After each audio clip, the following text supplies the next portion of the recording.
was gonna rain and I forgot my son's on, it's all bright out there. Yeah. I'm like, oh, I thought they remembered. I think a little bit earlier today.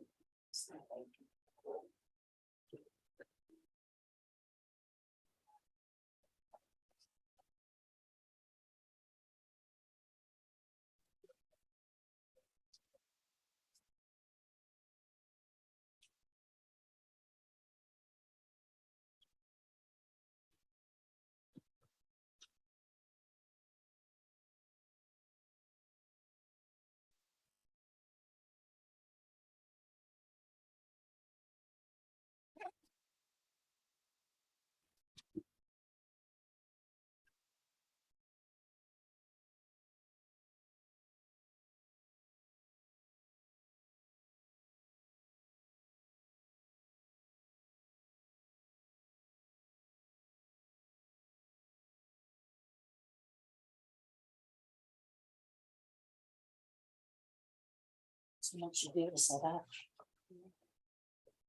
A lot. The technology.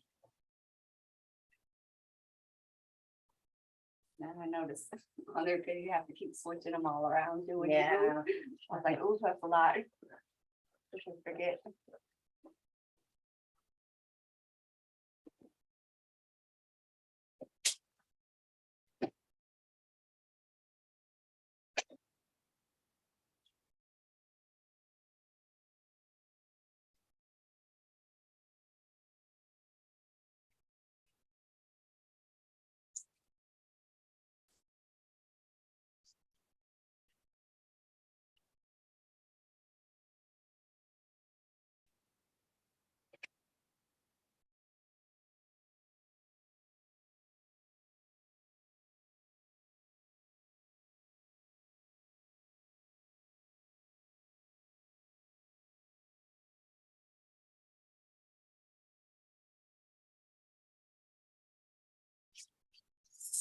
Like that.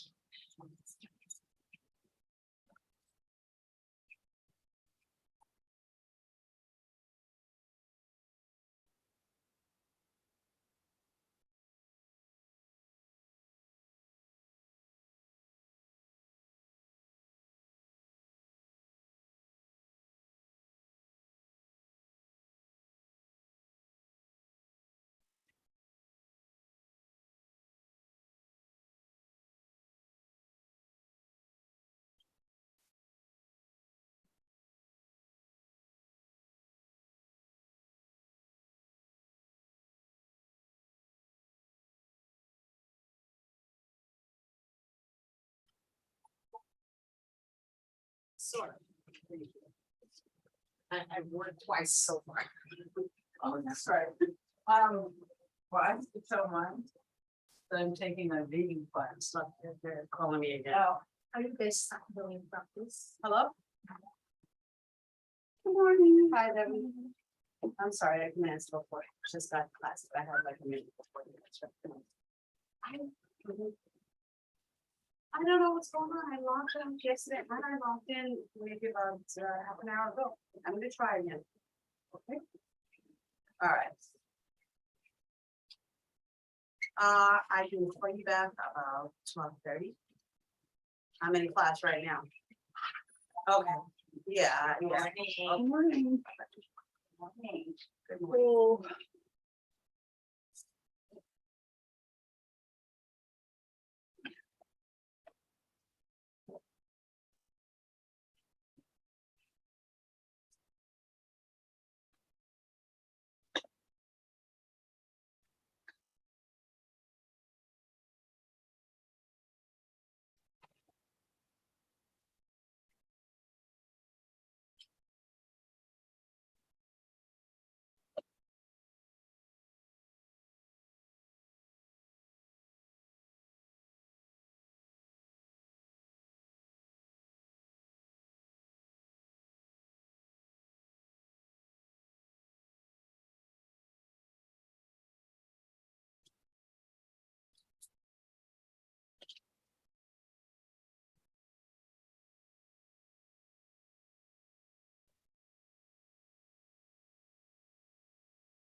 Good morning.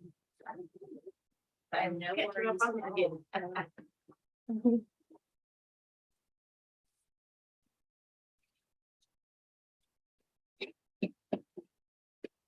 The difference between your schedule and mine.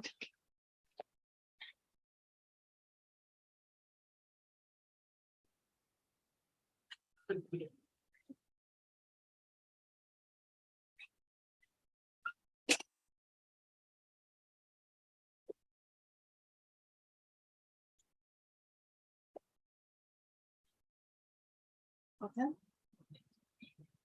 Oh, did you? All right. Be right with you guys. 1 second. Am I missing? Oh.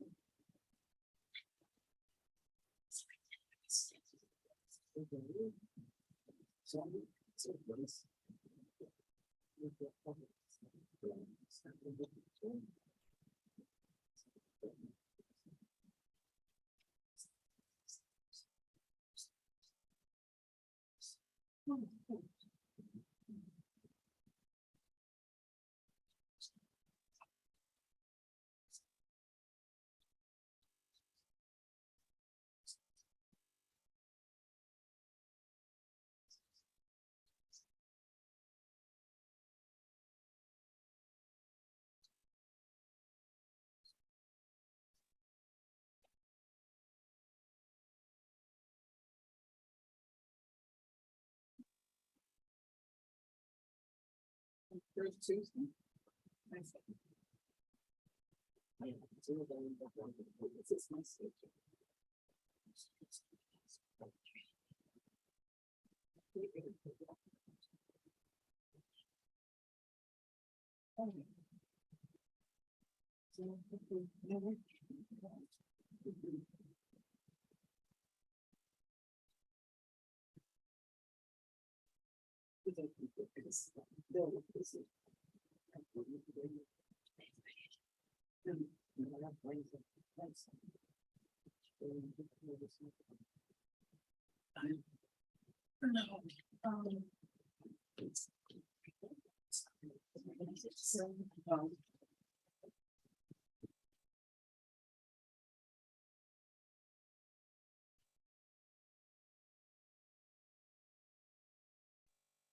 Wouldn't be a Monday without internet problems, right?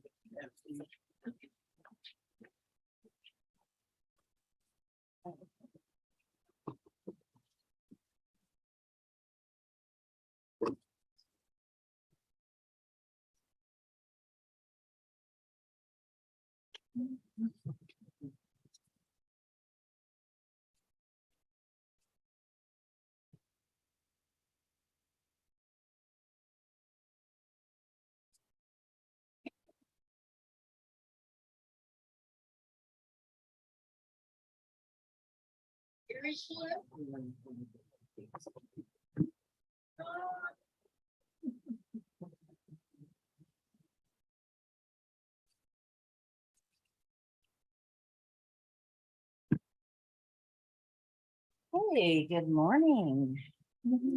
Think we're ready. Hello to everybody in YouTube world as well.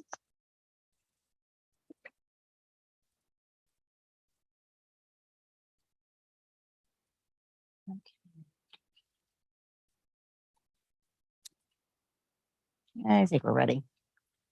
All right. Let me go ahead and get your scores for chapters 8 and 9. So this is going to be chapters 8 and 9 in your skills book. So page 139 and 140. So you had the you did the reading, you had the tests, and then you should have checked your answers. All right, Sue.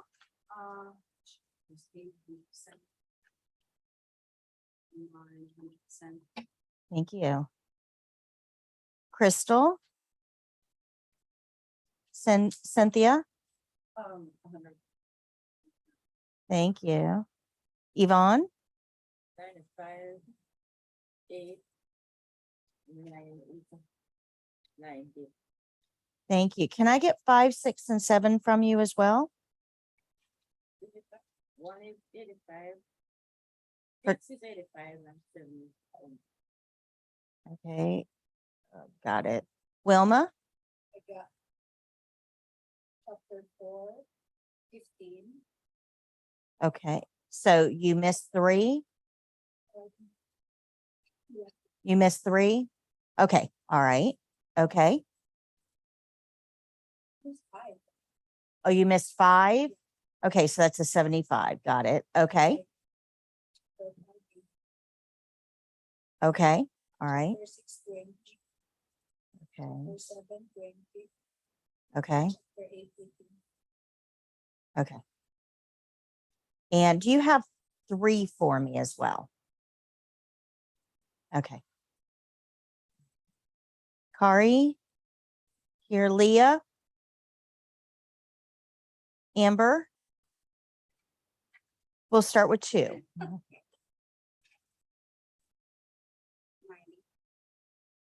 Okay. 3.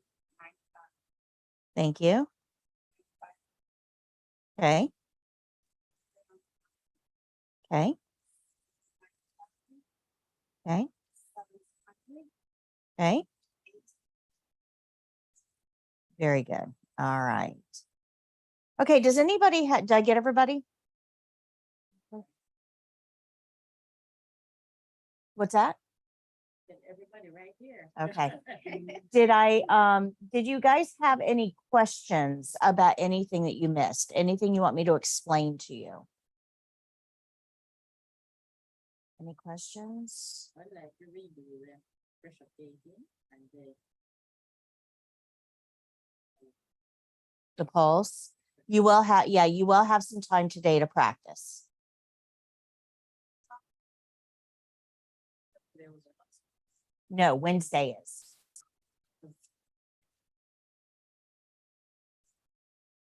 today is Monday. Right. Oh, you give us another sheet like this? Mm-mm. Oh, that's why I'm going on this. Okay. Because it says radiation in Monday. Oh, I may have given you, because you joined late and I got a syllabus from over here. So maybe it was an older one. Oh, I'm so sorry. Or makeup. Dress rehearsal for Wednesday. Yeah, I apologize for that. Okay. I didn't look at it when I gave it to you. I just assumed it was a regular syllabus. That must have been a abbreviated one. Oh, I'm so sorry. No, that's not your. You look good every day. Yeah. So I'm getting used to wear this. Yeah. I didn't wear it. I'm getting excited. That's just it's just fun. Yeah. I know a lot of you are going to wear that. I would. I'm so sorry about that. Yeah, I that teaches me to pay closer attention to what I'm handing out. What's wrong? I think I'm not. So we'll take picture together. There you go.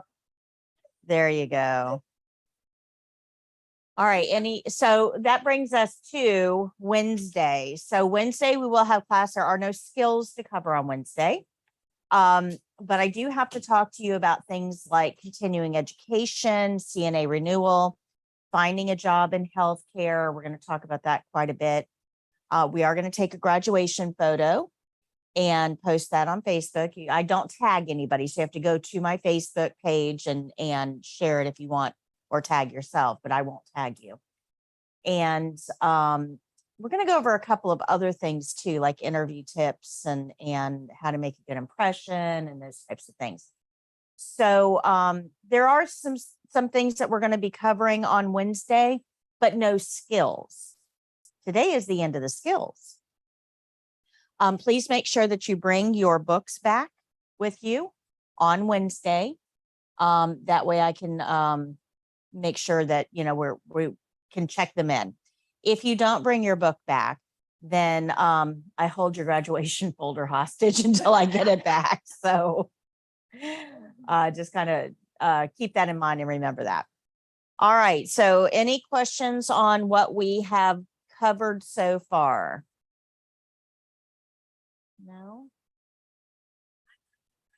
How important is it to follow the care plan? Okay, that's right. That is the foundation of everything that we do is the care plan. If I've gotten that through to you, you guys will be fine on the state exam. That's the majority of what they're grading you on, is they're going to give you a care plan. Just make sure you follow it. If it tells you to stand on one foot, then stand on one.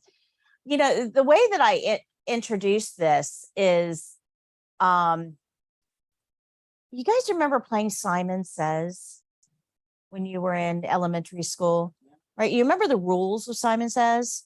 If somebody tells you to do something, but doesn't say Simon says to do it, don't do it, right?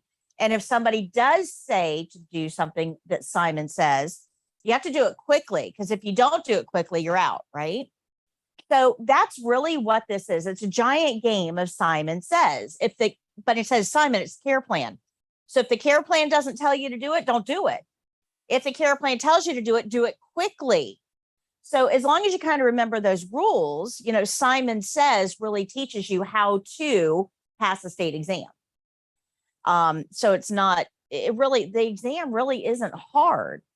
Yeah, you kind of have to know how to do the skills. Yes. Care plan tells you what to do. You have to know how to do them. But we've covered a ton of principles that told us how to do these skills. If the patient's uncovered or undressed, what are you going to give them? Privacy blanket. If we're going to use water, we're going to check it. Who else checks it?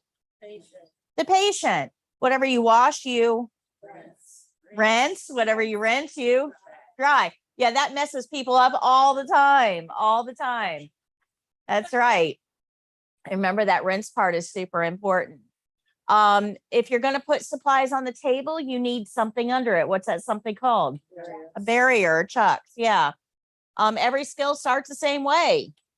The opening. Every opening starts with a knock. Very good. Every skill ends the same way, right? So we know all of these things. So you do know how to do the skills. So if you understand, we have to follow the care plan. And we've learned some principles along the way that teach us how to do those skills. There's absolutely no reason in the world that you should be unsuccessful on the state exam, even if you're nervous. Because you would, even in your nervous state, right?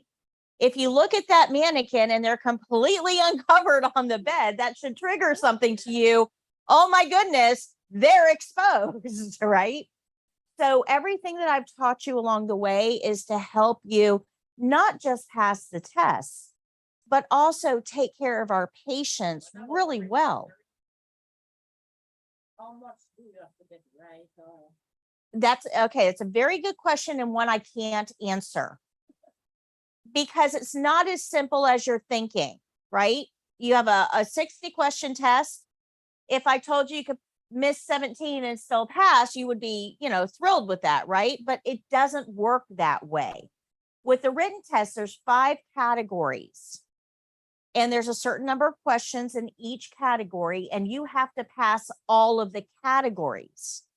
Now, one of the categories only has 7 questions. So if you miss 4 out of that category, you failed, right? Because it's safety, and that's kind of important. Right. So it's not as easy as giving you a set number. Okay, you can miss 5, or you can miss 7, or you can miss, 17. It's not as easy as that because each category is going to be graded individually. Now, the problem is that when you get that test, it's not going to say the following 7 questions are from the whatever category. You're just going to see 60 questions. You have no idea which question belongs in which category and all of that. You're just going to take the test.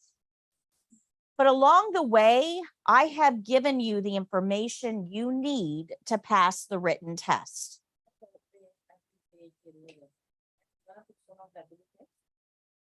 The what? The only abbreviations you need to know are CNA. Makes sense, right? NPO. You guys remember what NPO means? Not nanas, pineapples, and oranges, right? And ADLs. Now, why would that one be important? That's what we do. Yeah. So those are the big abbreviations that they're going to be looking for. They're not going to ask you, what is CHF? What does it do in the body? What medications treat it? That's not CNA stuff. But you may have a question that says, you are caring for a patient with congestive heart failure, CHF, and they seem to be having difficulty breathing. They're laying in bed. What is your first action? A, now be careful here. Okay, be careful. A, take their vital signs. B, notify the nurse. C, sit them up in bed. Or D, offer extra fluids. Yeah, why would you sit them up in bed first? Okay. Okay, so we want to address the situation. Now, I've been drilling into your head, right? We have to tell the nurse, but when it comes to emergencies and safety, the patient's safety and well-being always comes first, right? So this is a really good time to tell you about the ebook, because the ebook on our website, this one, foryourcna.com, you'll see at the very top of the page. You go on to foryourcna.com, it's first thing that you see is the ebook. If you get that ebook, it's free. All you got to do is put your email in and I send it to you. I don't do it. The system does it, but it sends out the ebook to you. And that ebook actually tells you how to prepare for the written tests. It's going to go over the main categories of questions, things like know your role. That's a big one, right? CNAs, we have to know what we do, how we do it. Knowing your role is important. Knowing normals is important. This isn't just for vital signs. You have to know normal signs of aging. You have to know normal disease process symptoms. You kind of have to know your normals, because remember, as CNAs, a big part of what we do is report anything abnormal. Well, if you don't know what's normal, how in the world are you going to identify abnormal, right? So knowing your role, knowing your normals. Patient rights. We've spent a lot of time on patient rights, and you probably didn't even realize how much time we spent on patient rights. But do we ever do anything that treats an adult like a child? No. It's demeaning. It's interferes with their sense of self and independence. So we don't want to treat an adult like a child. Should we listen to our patients? Yeah. Yes. Should we communicate with our patients? Okay, so those are the things that you're looking at with patients' right. Do patients have the right to say no at any time for any reason? And we have to listen to that? Okay, so you already know patient rights. Safety is a big topic, and we've covered safety a lot in this class, in the lectures that I've given you. The one thing that we didn't cover, though, is fire safety. Now, chapter 3 covered this, and fire safety is a topic that will show up on the state exam. You will have one question on fire safety, and it is what we call a critical concept question, meaning it's not just enough to get it right. You have to avoid the wrong answer. So let me explain how this works. There's going to be 2 or 3 questions on the written test that if you choose the wrong answer, it will fail you automatically because it puts the patient in immediate jeopardy. Does that make sense? So when it comes to fire safety, there's a very specific way we have to handle it. It's RACE. The first thing we do is rescue the patients or remove them from the area of the fire. Patients and fire should never be in the same place at the same time. That's just a really, really good rule to live by, right? Patients and fire can't exist in the same place at the same time. So we got to get the patients out of the way. Then we're going to let somebody know there's a problem. So pull the fire alarm, activate your emergency response system, whatever your facility does, and they'll go over that in orientation, but we're going to sound the alarm. Let people know there's a fire. Then, once you've done that, we want to contain that fire. That means we're going to close the door because facilities are built different than homes. Like if I had a fire in this room, these walls are concrete. So that fire, as long as I've got all the doors closed, it can't spread beyond here.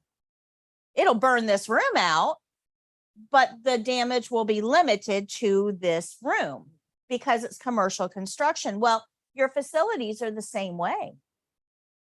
When you have a fire in a room, if you close that door, that fire is not going to spread beyond that room. So we want to keep the fire in one spot. If you leave all the doors open, it's got free access to go anywhere it wants to go. So we want to close those doors. And then, and only then, if you feel like you want to play firefighter and it's a fire you think you can control and you've been trained on how to work a fire extinguisher, then you can try to put it out.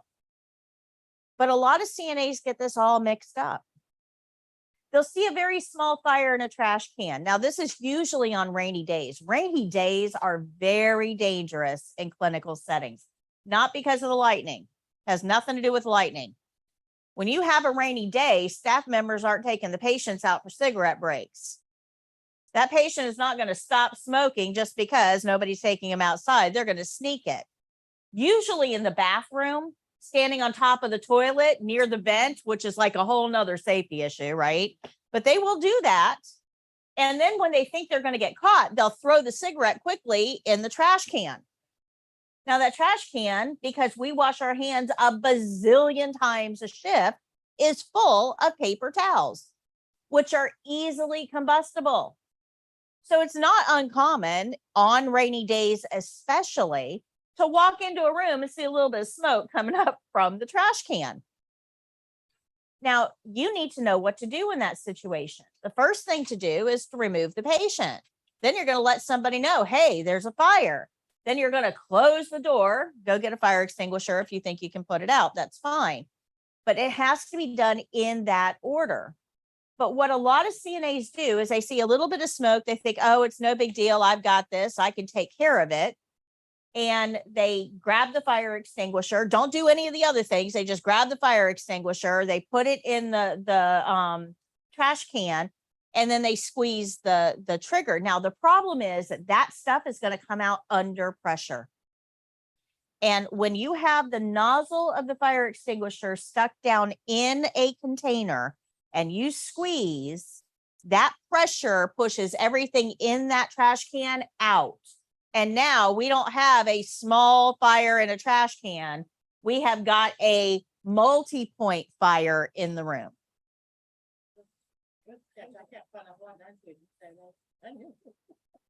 So that's what they're trying to avoid. Now, this happens, guys. This absolutely happens. It just happened this weekend at our local hospital right up the road. A Baker Act patient, which is a psych hold patient, somebody that's in the ER, they're getting ready to be transferred to a mental health facility for their own protection, set their hospital bed in the ER, the stretcher, on fire. Fires happen. Now, if we're racing around trying to remember what we're supposed to do in a fire, that's just going to let that fire spread. So the fire emergency is the one thing that you have to know how to react to without thinking. You just have to know exactly what the next step in the process is. And it's super important for facility safety and for patient safety. So you will have one question on fire safety on the state exam. Okay, good. You also need to kind of understand natural disaster safety. And this is more or less going to focus on wherever your physical location is. So like if we were in California, earthquakes happen there. They don't really happen too much in Florida, right? But if we were in California, we would have a policy procedure about what we're supposed to do in the event of an earthquake to keep our patients safe. If we were in the Midwest, the Plains area where they have those huge tornadoes that go through every spring, we would have to understand tornado safety, a way to keep our patients safe. We do have tornadoes here, but they're like baby tornadoes. They aren't that, they're not that destructive. What do we have here in Florida? Hurricanes. So our natural disaster safety protocols are going to focus a lot on hurricane safety. We had that. They had to evacuate all those people. We took them to Disney because of that young house. Wow. Yeah. Wow. Wow. Yeah, they got the tunnel system too, which is really good for hurricanes. So yeah, you will have to be aware of what your facility's procedure is for natural disasters. But then we have other safety things that we have to think about, such as elopement. This is especially with dementia patients. I want you to imagine for just a second that you woke up tomorrow morning and nothing was familiar. You weren't in your home. You weren't in your bed. The people around you weren't speaking your language. Your eyes pop open and you don't know where you are, who these people are, and you are not dressed appropriately. What is your first reaction going to be? Yeah, absolutely. I'm out of here, man. This is not my scene. That's right. Familiar place, familiar people. This is not it, right? Well, that's our dementia patients. They will try to find a way out because this is not home. This is about the furthest thing from home that you can imagine. We try to make it homey, but their furniture isn't there. Their walls aren't this color. Their people aren't you. Their hallways are way different in their house. Where's my pictures, So everything is completely different for them. And it's very, very upsetting when the people that are talking to you, you can't understand what they're saying. It's like they're speaking a different language because dementia has scrambled their speech center. Can you imagine how upsetting and frustrating that would be? And how frightening. It would be absolutely terrifying. So it's no wonder that patients try to get out. They're looking for familiar. We need to understand that. So if you're working in a place that has dementia patients, you're going to have a policy and procedure about what to do for elopement, which is what we call it when they leave the facility without permission. Although that sounds bad, right? Escort, yes. So we need to be aware. Hello? Hi. So we need to be aware of that, right? So every facility will have a certain amount of safety that you're going to have to learn about in their policies and procedures. And it's going to show up on the exam as well. The exam isn't going to ask you for a specific process for elopement because that's going to vary by facility, but it may ask you about the importance of making patients feel comfortable and welcome and making them communicating with them to the level they can understand, because that's how we prevent elopement. Make sense? Okay, so just to review the 4 we've gone over so far: know your role, know your normals, patient rights, and safety. Now, the fifth thing that's going to show up on the state exam pretty heavy is infection control. Why would that be important? Yeah, absolutely. Remember, they're here with a condition. Their immune system is already hard at work. And we put them in a place with all kinds of horrible pathogens that are just waiting for an opportunity to jump in and make themselves at home. So it's important that we kind of understand that our patients are actually in a very vulnerable position. So what we do matters. And we've kind of talked about this. What's the first thing your gloves should touch? The patient. Absolutely. Be careful about contaminating your gloves by touching a lot of surfaces and then using those gloves on the patient. We've talked about what we touch with dirty gloves. We've talked about how we wash our hands to get them clean and when we should wash our hands. So all of those things are going to fall under infection control. And you probably will have a question about the chain of infection. I remember that chain of infection always started with a pathogen, right? No pathogen, no problem, right? And that pathogen is safe in a home somewhere. It has to have a doorway out. Remember, that doorway out is any wet body opening. And then remember, pathogens don't have legs or wings. They have to travel in fluid. So your pathogen has to have a way of getting, once they're out of the body, of getting from point A to point B. They can't fly. So some pathogens, super light, they can actually travel on air currents. Some pathogens, a little bit heavier, have to hitch a ride on mucus that's coughed or sneezed, or when you laugh or talk, mucus comes out, or saliva. Some pathogens are travel only in blood. Some pathogens can travel in urine or feces or other wound drainage. So every pathogen kind of has their own mode of transportation that they prefer.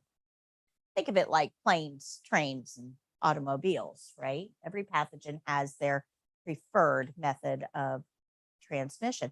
But just because a pathogen travels, hops on a mucus, droplet, travels, that doesn't really, it gets it a little ways away, but that doesn't really put you at risk yet because that pathogen has to have a doorway in. So that's through any of your wet body openings.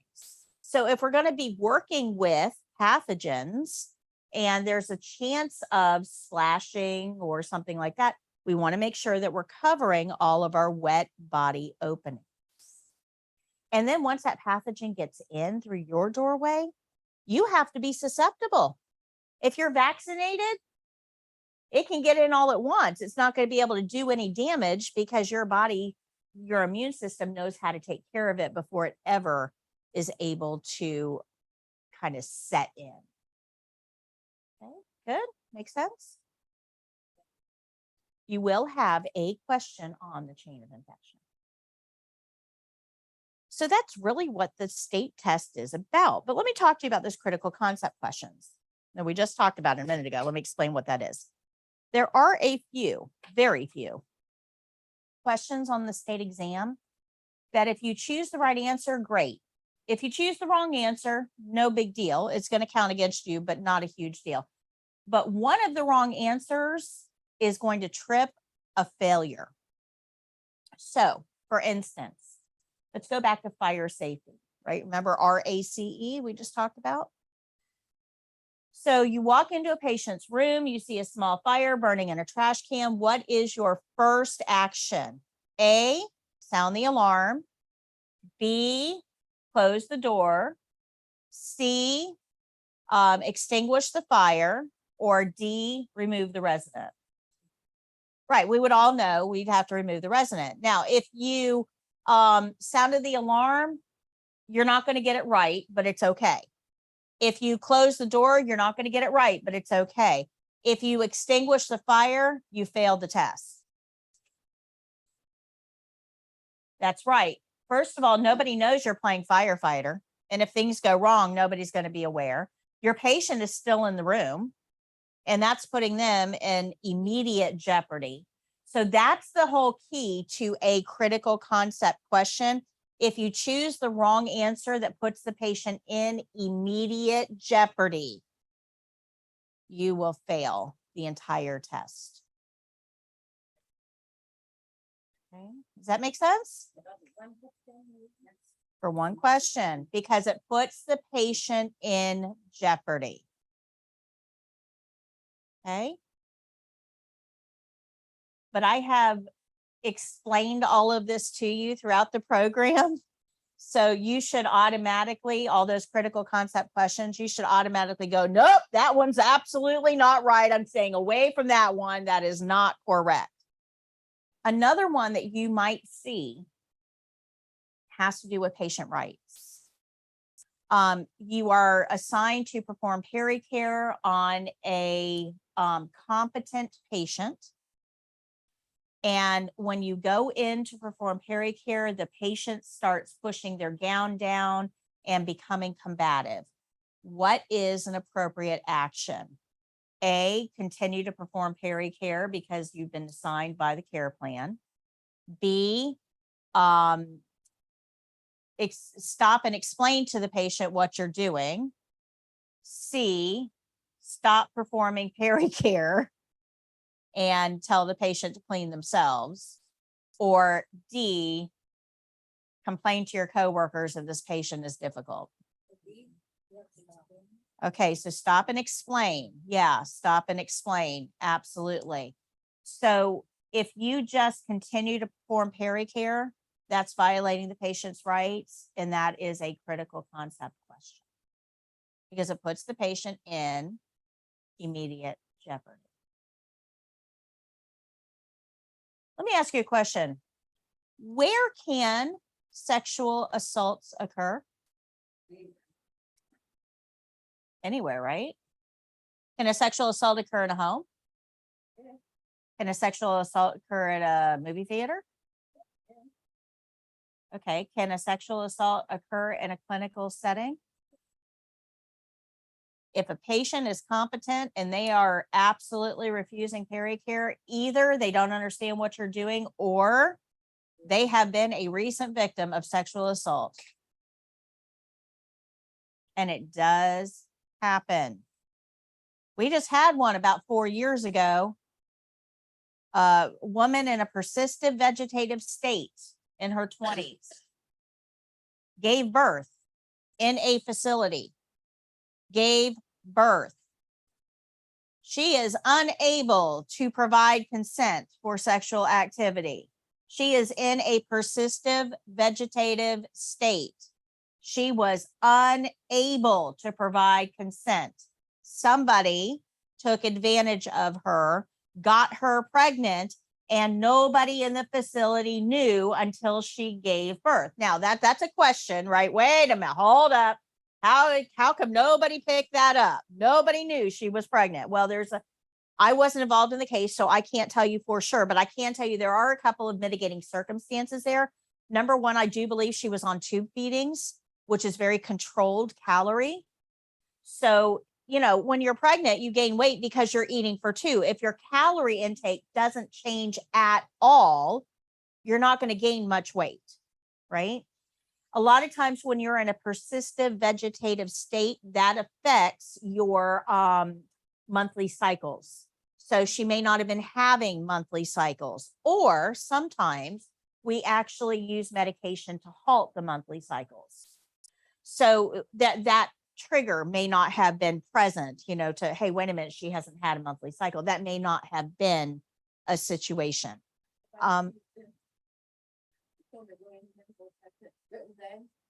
What's that?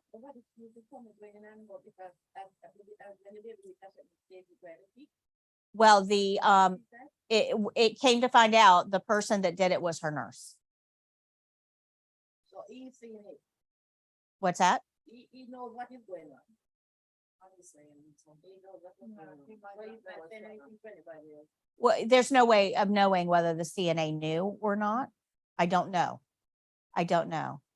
But if you're down the hall working with another patient and the nurse goes in and sexually assaults the patient, you may not know about it. We had we had a patient resident who, had dementia, and her husband would come to visit. And we finally realized, and he's like, she's my wife, of course I can have sex with her, but she doesn't know what to do. Right. He didn't get the difference. That was sad. Yeah, well, you could say he's older too, so there could be Yeah. something going on with him too. Might have needed to be in that. Yeah. facility, but So what did they do with that child? The grandparent, the woman's parents took the child in. sometimes she'd be pregnant a couple months. That was about 5 months pregnant. Yeah, that one. I was 300. So can you imagine going in to give a partial bed or a bed bath to a patient you've been caring for years because she had been in this persistent vegetative state for over 20 years. So this is a long-term patient. She was in her 20s. You go in, just daily care, normal care, nothing is different. You know, you start, cleaning her up, getting a fresh gown on her, all the things that you would normally do. And she's moaning, but you really don't know why, because she's nonverbal, she can't communicate. And she's moaning a little bit. And the next thing you know, there's a baby's head that's popping out. Can you imagine as a CNA, the trauma? And I mean, you can hear it in the 911 call. Everybody there is like freaking. We deal with, seriously ill pain. We are not a mother baby unit. I mean, well, I don't know how to birth a baby. What do I do here? Right.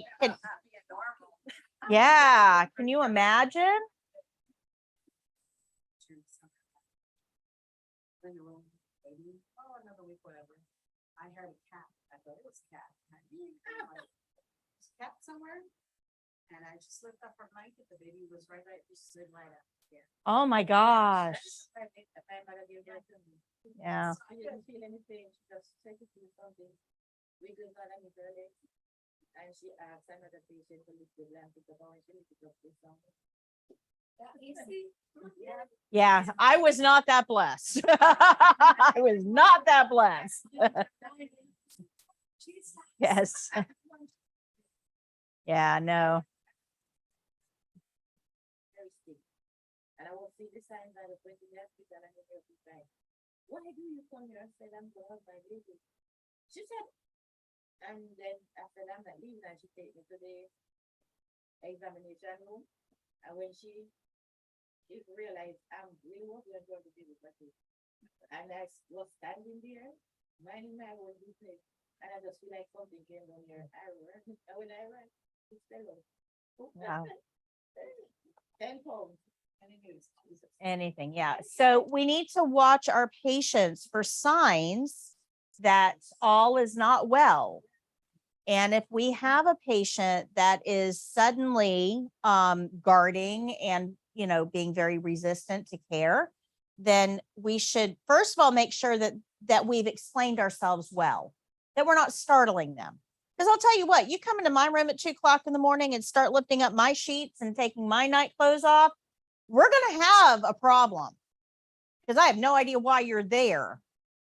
So make sure that they understand what we're doing. And if they're still resistant, we definitely need to talk to the nurse to pass this information along.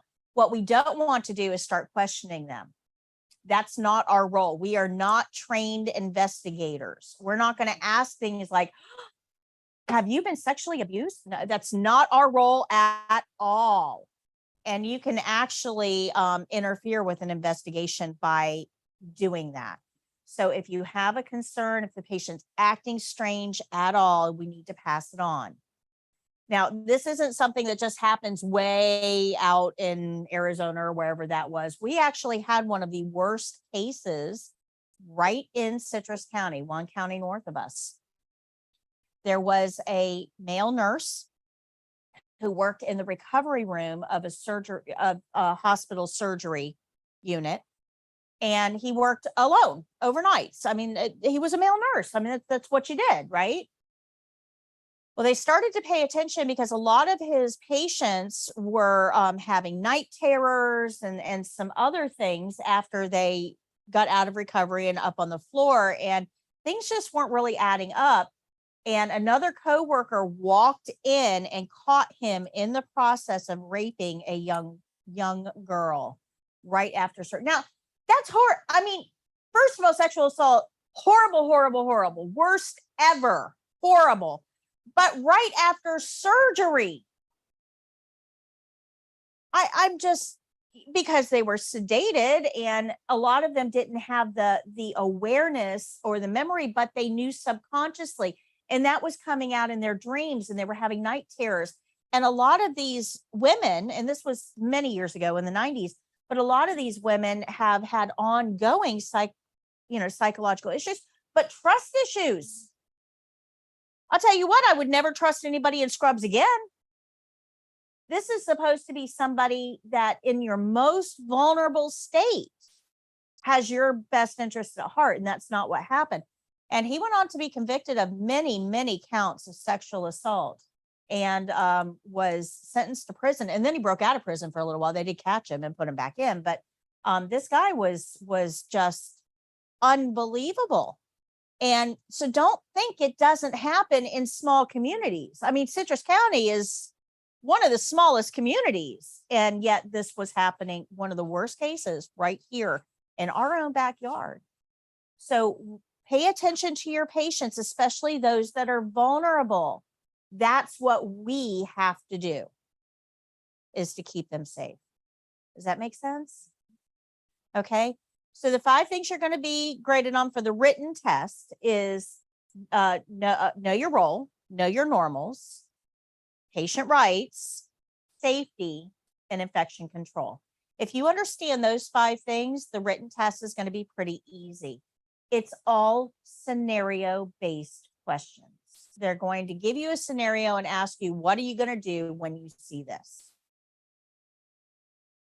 Okay. They don't ask you, what does ADLs mean? That's not what the test is about. It's not that kind of a test. Remember, CNAs do. That's what we did. We're doers. We provide care. We're not the thinkers. The thinkers are the RNs. We're the doers. So the RN is going to have a lot more theoretical content on their tests. Ours is going to be based on what we do. Okay. But my CNA Test Coaching ebook will help you with that written test.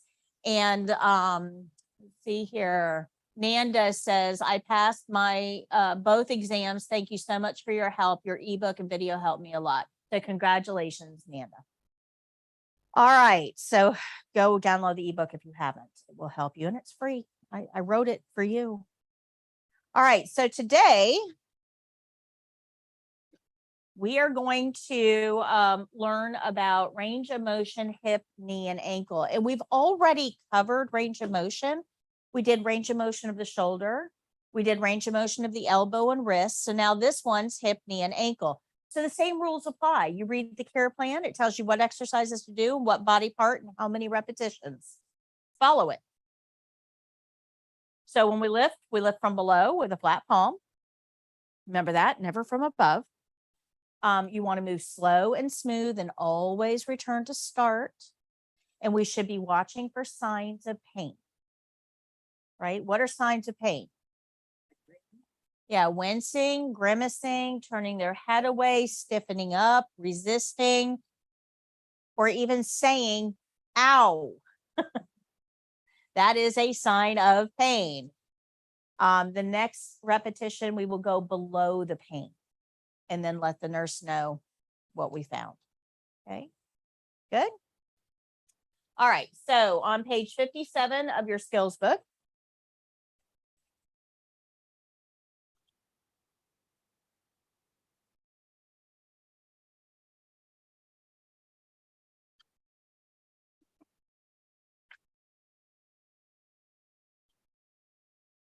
care plan here tells us to provide the following range of motion exercise to the resident's right hip, knee, and ankle. Flexion, extension. Provide 3 repetitions of each exercise, and the resident is not able to help with the exercises. So you guys already know this. we're going to review it, but you already know it. We're going to remember flexion extension is up, down. So we're going to lift from below. We're going to bring the knee up to the chest and back down to the bed. When you do that, when you bend the knee up to the chest, right, we go from straight up to the chest and back down to the bed. You're bending the knee. See how the knee is bent, but you're also bending the hip. So it's a 2-for-1 exercise. This one exercises does both the knee and the hip at the same time. Okay. And then we're going to move on to the ankle, and we're going to flex the foot forward and back to the head. They should feel a little stretch along the back of their calf, but forward and back. But we don't want that heel to scrape against the sheets as we're doing this. If that heel scrapes against the sheets, it can actually wear down the skin layer. So we want to lift that ankle up off of the bed, supporting underneath the ankle, bend the foot forward and back to the head. The care plan tells us to do this 3 times. We're going to monitor for signs of pain. So this skill starts with an opening. We bend the knee to the chest 3 times. We bend the foot forward and back 3 times, and we do the closing. That's the whole skill. But talking it out is actually really important. And you really should be describing these exercises in a way that the patient understands what you're doing. So I would say, I'm going to bend your knee up to your chest and back down to the bed like you're walking upstairs. I'm going to flex your foot forward and back like you're stepping on the gas pedal. So you want to present these exercises and using common actions that your patient's going to understand, because otherwise they're going to be afraid. They don't know what you're doing. Is it going to hurt? And they'll start resisting. So the more information you give to them, the more you engage them, the more explanations, the better it is for your relationship and the more compliant they'll be. Good. Questions on this? All right, so I need a volunteer, somebody to go lay down in that bed over there.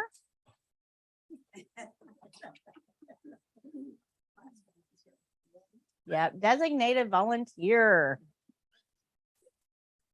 Okay.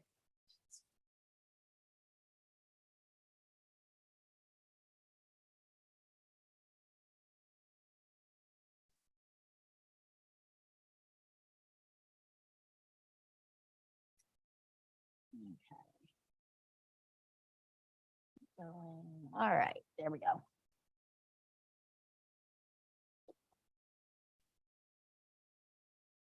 right, I'm going to simulate hand washing for the sake of time. So remember, if this is my first skill, I would wash my hands at the beginning, during the opening, after I close the privacy curtain, and I would wash my hands at the end. After that first skill is over, the evaluator is going to tell you you can simulate hand washing from that point. So skill 2 and 3, you won't have to physically go to the sink and wash your hands. You can just say. Yep. So they're going to tell you when you can simulate. Don't simulate until they tell you. Simulate just means say. When you have those 3 skills, you're going to treat them as 3 different patients, right? Right. You have to do the 3 skills in order, and you're going to treat each one as a different patient encounter. So you're going to do your opening skill, closing, opening skill, closing, opening skill, closing. Here we go. Hi, Miss Jones. My name is Patty. I'm your CNA today. How are you? Great. I need to do some exercises on your right hip, knee, and ankle. Is that okay? All right, I'm going to close your curtain. Let me go wash my hands, and I'll be right back. Now, if I wasn't 100% sure what the care plan said, what should I do? Go back and read it. So just because I'm not 100% sure, I am going to read it right here. Okay, I was right. All right, so please make sure that you are on the correct side of the patient. So this is her right, but if I'm facing her, it's my left. Keep that in mind. When you're facing somebody, it's opposite. All right, Miss Jones, I'm going to lift your knee up to your chest and back down to the bed. We're going to do this 3 times. I'll do the work, but you let me know if there's any pain or discomfort, okay? So I'm going to put my hand under the knee and under the heel and just relax for me. We're going to bend up and all the way back down to the bed. Feel okay? We're going to do that again. Up and all the way back down. Good. One more. Up, all the way back down. Okay. Now I'm going to move on to the ankle. I'm going to flex your foot forward like you're stepping on a gas pedal and then back towards your head. You're going to feel a little stretch here, but let me know if there's any pain. We're going to lift the foot up off the bed. We're going to flex forward and then back to the head. Feel okay? 2. One more. 3. Very good. Are you comfortable? Is there anything else I can get for you while I'm here? Would you like a magazine before I go? Here's your call light right here. If you need anything at all, just let me know. I'm going to open the curtain. My environment is clean. Wash my hands. Think about my skill. Read the care plan one more time just to make sure. Make any corrections and tell the evaluator my skill is done. Thank you.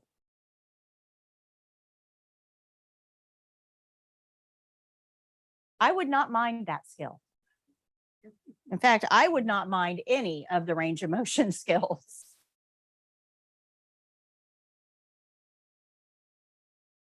Joanne, the ebook is free. Just go to my website whoops, that's too far. foryourcna.com. Mike, can you put the ebook link in there, please? So the ebook is free. I give that away to anybody that wants it.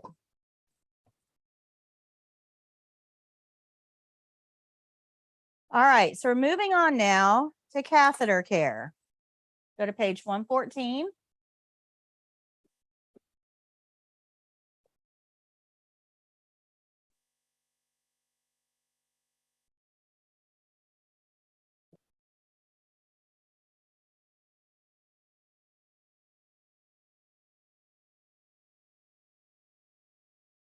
Okay, the care plan on page 114 tells us to provide catheter care with soap and water to a female resident with an indwelling urinary catheter.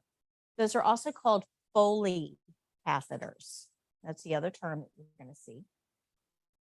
There is a difference in catheters. So let me take a few moments to show you some different catheters.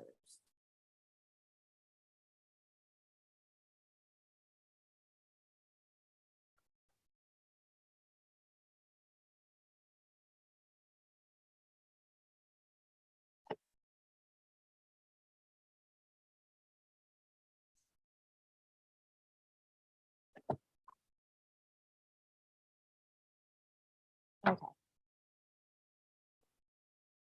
Whoa. Come back. Come back.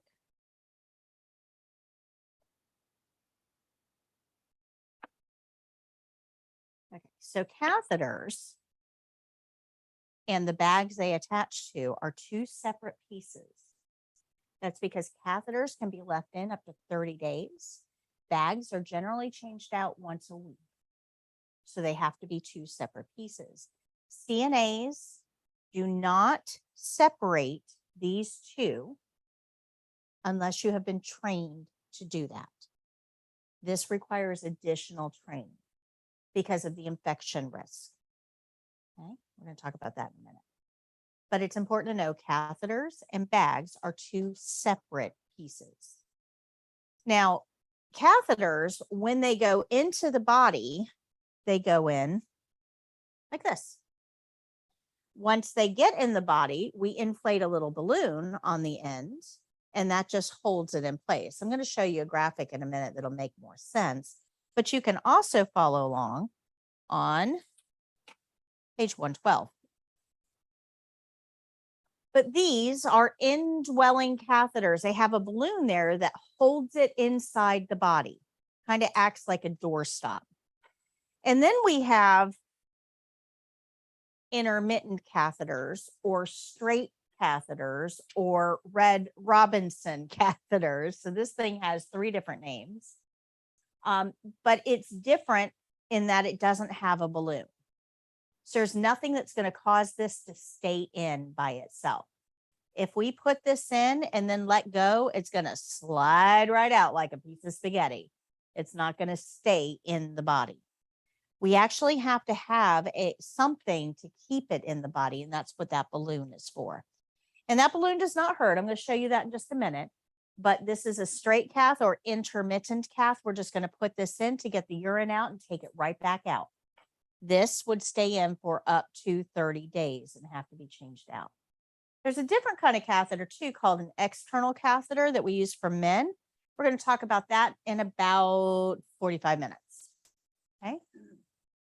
So this catheter or this care plan tells us to clean the catheter in the peri area with soap and water. We already know our washing rules. There's nothing new there. We're going to be exposing the patient, so we need a privacy blanket. We've got supplies, so we're going to need a barrier. We're near personal skin, so we need gloves. Right. So we're going to clean the basin the way we clean all. You already know these rules. There's nothing new here. This is peri-care with an extra step. What you have to learn here is what a catheter is, how it works, and why it has such a high infection risk. Okay, so that's what we're going to focus on now. So everything I'm about to tell you is here on page 112, so you can follow along. But let's review the normal elimination system. So if you remember last week, we talked about peri-care. And I told you had two kidneys. Those kidneys filtered blood 24 hours a day. They never, ever, ever, ever, ever stop. They filter blood, produces urine. That urine drips down ureters and collects in a Ziploc bag called a bladder. That bladder has a valve at the bottom of it that holds all the urine in until you go to the bathroom. The valve opens, the urine comes out, the valve closes, and you're good to go for a while. You guys remember that? When we have a catheter, that system is exactly the same. Kidneys are still filtering blood, producing urine. Those urine drops are still dripping down into the bladder. That doesn't change. The only thing that changes here is that we're holding the valve open. That's it. The only thing that changed. This catheter is holding that valve at the bottom of the bladder open. That's it. Now, just holding the valve open isn't going to help you a lot because now you're going to have urine everywhere. As the kidneys produce urine, it's going to come out drip, drip, drip. We don't want it all over everything. So we use a tube to collect it and divert it to a collection bag. This is an external bladder. That's all it is. Works just like your regular bladder. It's just outside the body. So a catheter, when it's put in, when the catheter is put in, it's advanced up through the urethra into the bladder. Once it's inside the bladder, we inflate the little balloon, and that is what keeps it from coming out. Now, that balloon is in the inside of the bladder. Remember, your bladder is a hollow organ. No, gallbladder is a little different. A gallbladder is right below your liver. And when you eat fatty foods, your gallbladder actually injects into your the lower part of your stomach bile, which helps break that down and helps it be digested. So this is a urinary bladder. So the word bladder just means bag. That's it. It just means bag. So this bag is holding urine, right? A gallbladder holds bile. It's just a bag. We just call it a fancy word because it's medical. But it just means bag. Something that holds. Okay, good. Questions so far? You actually can't feel that balloon. It's in a hollow organ. How many of you guys have ever eaten a potato chip? Okay, so your stomach is a hollow organ, just like your bladder. If you eat one potato chip, can you feel that one potato chip in your stomach? No, I mean, Lay's tells you you can't eat just one, right?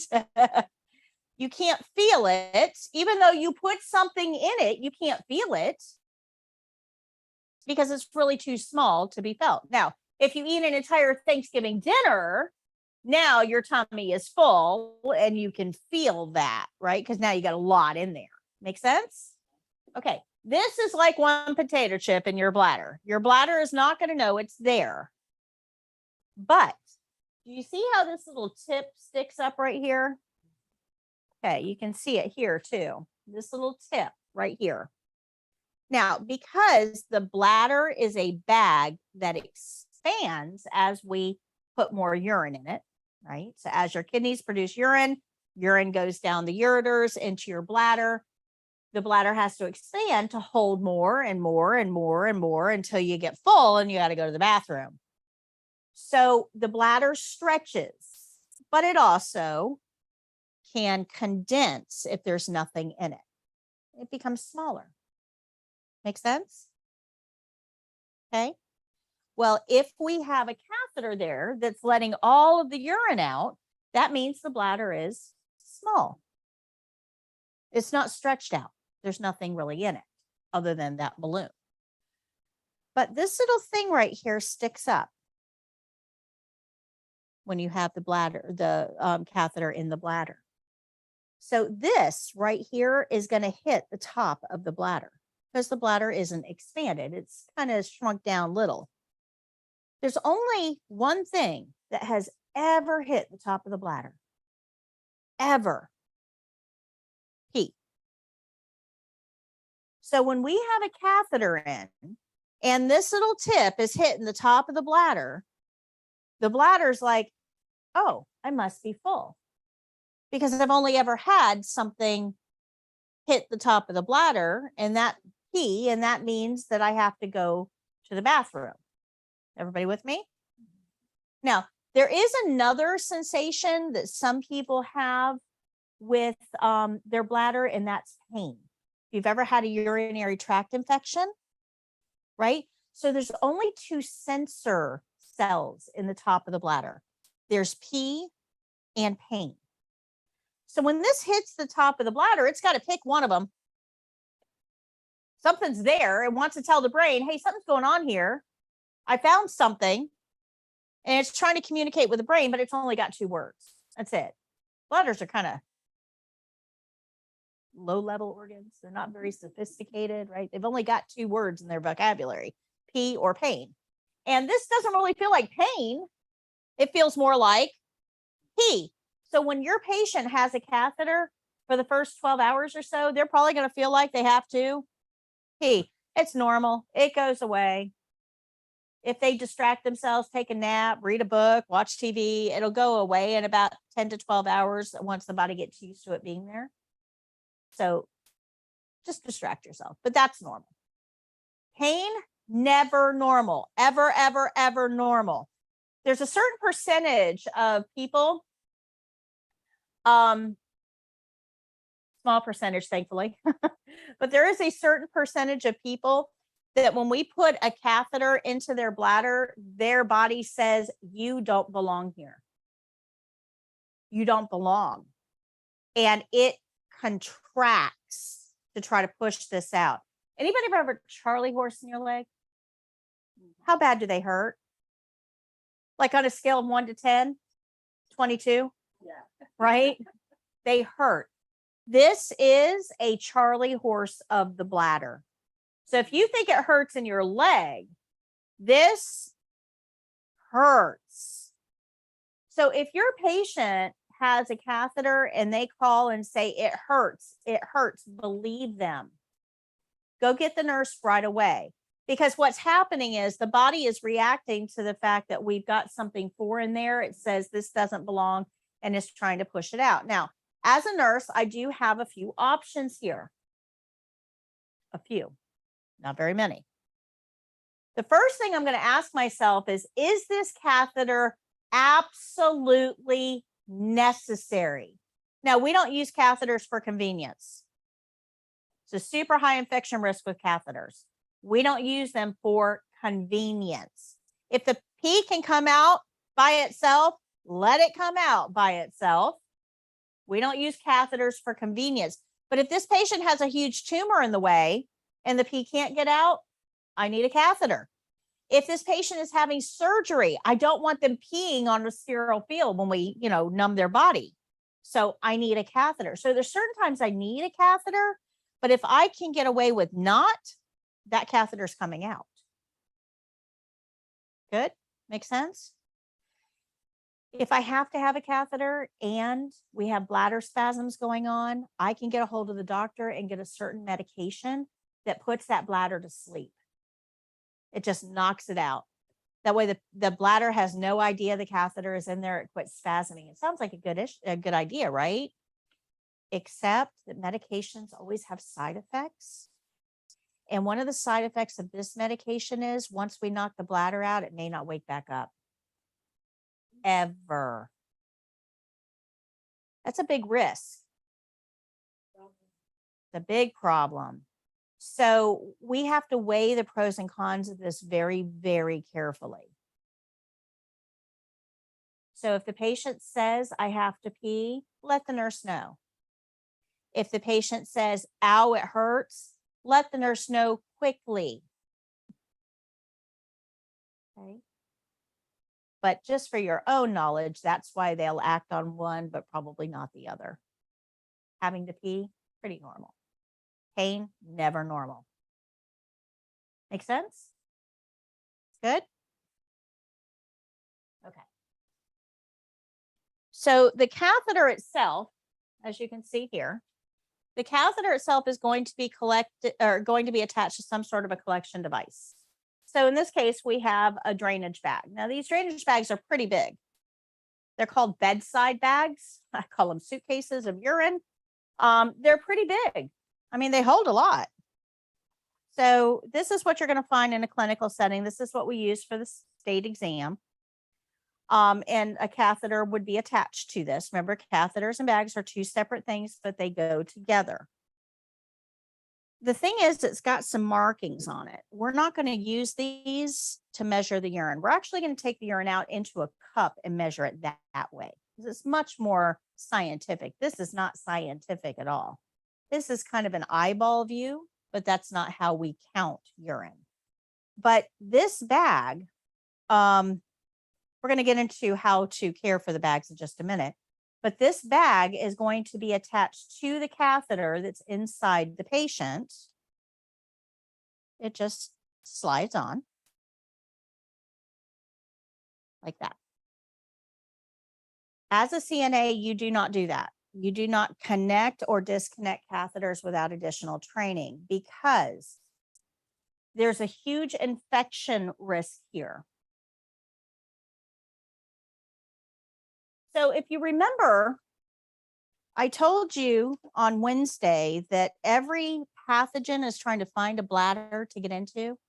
It's like nirvana for pathogens. It's warm, it's dark, it's moist, and it has an all-you-can-eat buffet and an open bar. I mean, it is like the ideal vacation spot for pathogens.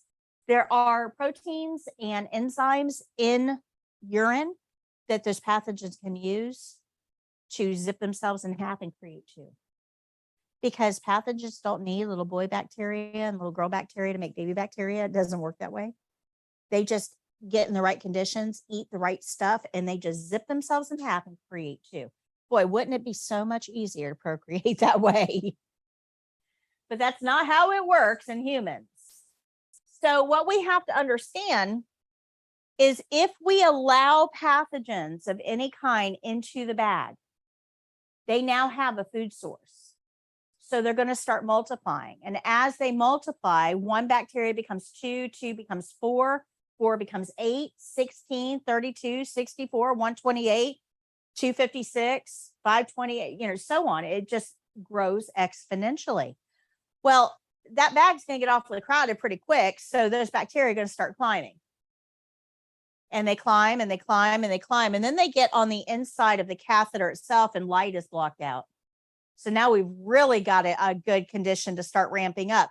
So now they're really going, and they climb and they multiply and they climb and they multiply and they climb and they multiply and climb and multiply. And when they jump out into the bladder, it's not just 1 or 2 invaders, it's 1 or 2 trillion.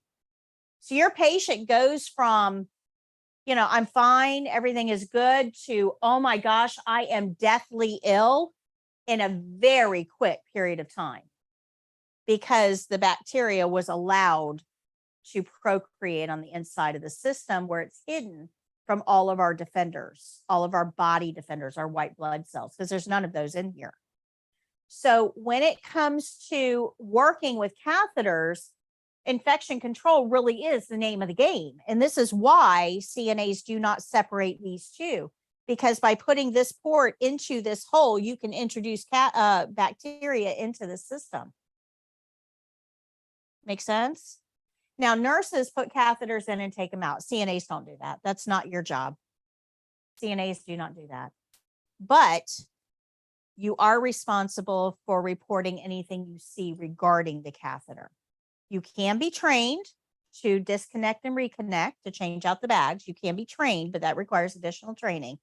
But the biggest place that bacteria enter the system is through this port when we empty the bag. So there's 3 areas here that we have to be concerned about. 3 ports of entry. So this one is the nurse's job. They've got to make sure it stays sterile when we put it in. This one can be a CNA job with additional training. And then this one here is the CNA responsibility. So we're going to talk about this in just a few minutes. How to empty this bag without allowing any bacteria inside, because once the bacteria get inside, it's game over. Catheter-acquired infections kill about 2,500 people a year. This is not a small thing. This is a really big deal. So we've got to know what we're doing here. Okay, good. Questions? All right, so a couple things about this real quick before I pass this around. Catheters come out. Sometimes a catheter will come out because a patient is tugging on it because it doesn't belong. I mean, let's face it, it's not supposed to be there and it's uncomfortable. Catheters have to fit snugly. Let's go back here for just 1 second so I can show you. Catheters have to fit snugly. So if the whole purpose here is for this catheter to hold this valve open, if the valve is open, that means urine can come out. So when we put the catheter in, it's got to fit super snug so that while the valve is held open, no urine is going to come out. So this is a tight fit. It's like putting an earring in your ear, if you have pierced ears, that's way bigger than what you're used to wearing. You're going to feel some irritation. It's going to feel awkward. It's going to not hurt, but be uncomfortable. That's what this is, because the catheter has to be big enough to hold this valve open, but also take up all the space so the urine can't come out around it. Good? Make sense? So it's going to be uncomfortable. Absolutely. Now, patients a lot of times will tug on a catheter, especially dementia patients, because it's not supposed to be there, or patients that are under anesthesia. You know, when they're just coming out of anesthesia, they'll start pulling on it because it's not supposed to be there. And patients can pull it out. I mean, it does happen from time to time. Your patient's fine. They're going to be fine. You've got, well, let's go back real quick. You've got a balloon this size coming out of a tube that size. So you're going to get some tissue tearing. You're going to get a little blood, a little urine, but it's not catastrophic. Like, they're not going to die from it. but you will see a little blood. But anytime we have injury, we always have swelling. This is probably not a place you want swelling. And because the tissue is torn, any urine that goes through there, anybody care to guess how that's going to feel? Oh yeah, it's going to burn like crazy. Yeah, so this is not fun, right? If a patient pulls this out, peeing through there is going to be really, really uncomfortable. And because I know swelling is going to happen, I've got a very, very, very short window that I can actually get another catheter in place before the swelling gets so bad that I can't do anything. So if a catheter comes out, you need to make sure that we're letting the nurse know right away, not after lunch break. This is let's tell the nurse right now. Now, you don't have to go screaming down the hallway, oh my God, they pulled the catheter. It's fine. It's okay. They're not going to die from it. It's okay. But we do want to let the nurse know pretty quickly as soon as we find that it's happened. Now, when a catheter does come out, though, there's a couple things that you need to know. We're going to come back to this in just a second. But when a catheter does come out, you're going to put it in a safe space. So I want you to take the catheter, the bag, the whole thing, and put it in an empty trash bag in the patient's bathroom. Don't just throw it away. Don't take it to soiled utility and get rid of it. Because as the nurse, I have to look at that catheter. I have to figure out, did the catheter come out everything, or did the catheter come out and leave pieces behind? Because if pieces were left inside the patient, that's a whole new problem that has to be addressed. I can't just ignore that. So the only way for me to know is to look at the catheter and the whole catheter system when it gets pulled out, so I can evaluate whether we've got a bigger problem than it looks like on the outside. So you're going to put the whole thing in a bag. And then if you document, now see, most of the time CNAs don't use words in documentation. We use numbers. We'll write down pulse, respiration, blood pressure, how much they ate, all numbers. Very few places have CNAs document in words. But if you do, if your workplace requires you to write out words for documentation, it should be something like this: catheter found lying in patient's bed, catheter and balloon intact. Notice there's no I in there. I didn't say I found the catheter. I put it in a bag. In medical documentation, the letter I does not exist. We do not start anything with I. Who should the focus of the documentation be on? The patient. Just the facts. Catheter found laying in bed, catheter and balloon intact. Okay, so you're telling them what you saw, what you experienced. Good? Questions? All right, so catheters do get pulled out by patients. Yes, they do. But the number one way a catheter gets pulled out is by CNAs. We pull out way more catheters than patients do, way more catheters. And one of the ways that we pull it out, I'm going to show you in a minute, is if the tubing is coiled near the floor. As you're walking by, your feet will get tangled in that tubing and you'll pull it right out. There's a couple other things that we do as CNAs that cause catheters to come out. We're going to get to that in a minute.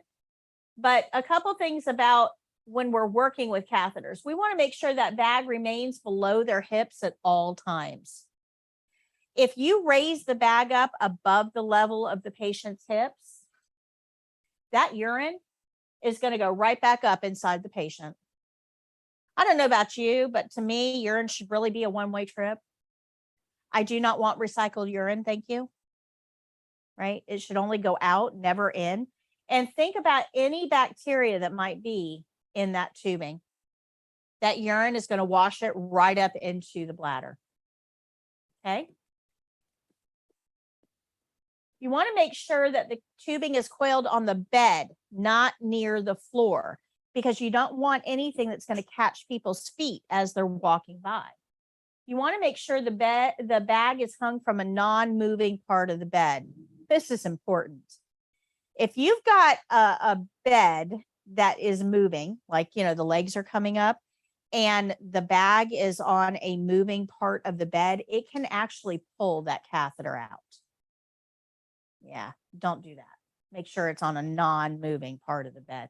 And you don't want it near the floor either, because if it's on the floor, we can allow pathogens to enter the bag.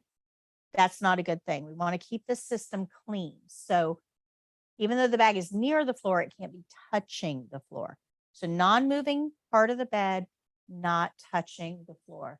And you want to look for a catheter before moving patients. I'm going to talk about that. And if the patient's tugging on the catheter at all, make sure you're reporting that to the nurse. So that way we can prevent a problem from occurring. So this is way more common than you would think. If the tubing is coiled near the floor, the CNA's feet or family or visitors or dietary people or volunteers, I mean, there's a lot of people in and out of this room. If that tubing is coiled near the floor, it's super easy to get your foot caught in it. And then when you're trying to untangle yourself, you will pull that catheter out. Actually, way more common than you would think. When we're turning patients, well, we pull out a lot of catheters when we're turning patients, because when you're turning a patient, chances are you're going to be leaning up against the bed. And if you're not looking for that catheter, you can actually trap that catheter tubing between your leg and the bed. So when you turn the patient, the catheter comes out. Way more common than you think. So you always want to make sure you're aware of the catheter in the tubing anytime you're moving a patient, turning them over in bed, getting them out of bed and into a wheelchair, ambulating the patient. I have seen this happen more often than you would think. So a CNA is walking a patient down the hallway and is holding the bag, gets too far ahead of the patient, holding that bag, and the catheter comes out. Yeah, that's, not fun. Don't do that. So this is, remember with ambulation, I said that we should be walking slightly behind and to one side. And where should our focus be? On the patient, 100%. If you're walking ahead of the patient, especially if you've got that urine bag, chances are you're going to pull it out because the patient's going to slow down or stop and you're not aware. I know this is all kind of like common sense, right? The way I'm explaining it, you're like, well, duh. But it's amazing how not common sense it is in the workplace. And this is what they're testing you on. This is why you may have a test question when you're walking a patient. Where should you be in relation to the patient? Slightly behind and to one side. That could be a written test question. And yeah, I mean, we're all going, well, duh, of course, but it's not common sense out there. Okay, good. Questions? That just, ooh, yuck. Ouch. Not good. So these are the ways that we generally find catheters are pulled out. When we're turning a patient over in bed, when we're transferring them or ambulating them, if our feet get tangled in the tubing near the floor, confused patients, and patients sometimes will intentionally pull a catheter out because they don't want it there. They're making a statement. This is usually right before they leave the facility. So yeah, that does happen. All right. So our care plan here says to provide catheter care with soap and water to a female resident with an indwelling urinary catheter. Clean the catheter and perineal area only. Now, it does not matter whether you clean the catheter first and then the peri area, or if you clean the peri area first and then the catheter. Nobody cares. Nobody's counting. Whatever you want to do is fine, but they do need to be cleaned separately. So we're always going to hold the catheter in place before we clean, And we're always going to wrap the washcloth around and clean away from the urethra, about 4 to 6 inches away from the urethra. Then we're going to fold our leaf. Remember the leaves method? And then we're going to do it again. Hold the catheter, wrap the washcloth around, clean away from the urethra, fold our leaf. Let's do it again. Hold the catheter, wrap it around 4 to 6 inches, fold your leaf. You're going to do it 4 times. Whatever you wash, you rinse the exact same way. No changes. So we're going to get a clean wet washcloth, hold the catheter, wrap the washcloth around, pull away 4 to 6 inches, fold the leaf. We're going to do it again, fold the leaf, do it again, fold the leaf, do it again. And then you're going to clean the peri area. Now we already know how to do that. We're going to hold the catheter up out of the way and start at that where the catheter is, the urinary meatus or the opening. And we're going to clean down the center, fold our leaf, down one side, fold our leaf, down the other side, fold our leaf, skin fold our leaf, skin fold. You don't have to clean the backside for this one because they're not laying in urine. We don't need to leave them on a chucks either. Remember, chucks are plastic line. They're going to hold in body heat. That's going to make the patient sweat. And then we have warm, dark, moist. So we're going to have a chucks there while we're cleaning just to keep the sheets dry. But we're going to take it away at the end. Good? Questions? Okay. So here I'm going to pass these catheters around so you can see. This one, the balloon is intact. And the way this works with nurses, and remember, CNAs don't have to put catheters in or take them out. Now, you can be trained to do that. It is a delegatable task in most states. But most of the time, the nurses are going to do that themselves. But once the nurse gets the catheter inserted, and we know it's inserted correctly because we're getting urine out, then the nurse will take a syringe and just inject water, and the water inflates that balloon. Now it will stay at the base of the bladder and keep from coming out. So this one you can see is an intact balloon. This one, you can see the balloon has burst. So I'm going to pass these around so you can see. This is the straight calf, has no balloon. And then this is one that's attached to the bag. So you guys can take a look at these and play around with them. I find that it helps if you understand what catheters are. It kind of takes some of the fear out of it. And you don't fear them quite as much. But when you go to clean, it's already big, no. No, it's still inside the patient. The clean is inside. It remains inside the patient. We're going to hold it where it exits the body and clean away from that point. So I'm going to show you right here. So right here, you can see the catheter is inserted into the urinary meatus or the urethra, the opening of the urethra. Meatus just means opening. Okay. So it's right there where it enters the body. And we are going to hold it with 2 fingers right there. And we're going to take the washcloth and clean away from the urethra. CNAs do not take catheters out. Okay. Good. Okay, so here are our checkpoints. This is what we're being graded on for the state exam. So we're going to protect the sheet with the chucks. That just, as we're cleaning, we don't want to get the sheet wet. We're going to use the leaves method, a new leaf for each stroke when we're cleaning the catheter, leaves method when we're cleaning the peri area. We're always going to clean from front to back, just like peri care. We're going to clean down the middle, outer labia, skin fold, skin fold. We're never going to move back up. We're going to hold the catheter where it exits the body when cleaning. We're going to clean the catheter tubing about 3 to 4 inches out, and we'll remove the chucks at the end. No, because the patient's not laying in urine.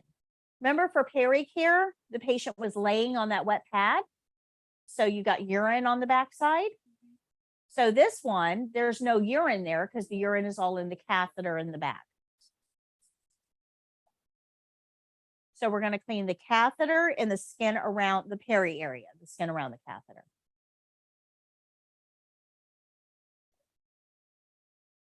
Yep. And the care plan, hold on, let's go back to the care plan here.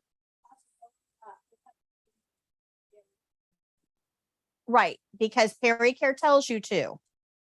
So if you look on page look on page 110. It says the female patient has been incontinent of urine and needs peri-care. The pad under the resident is wet. That means they're laying on a wet pad. That means that their backside is all wet with urine.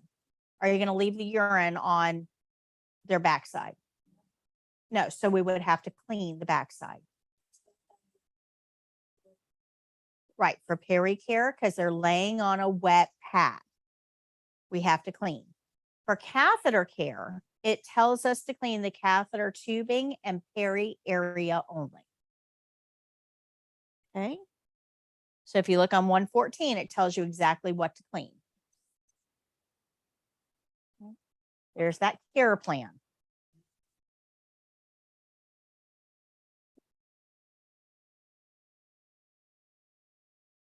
Okay, questions on this one? I'm going to show you the video because it's got good close-ups.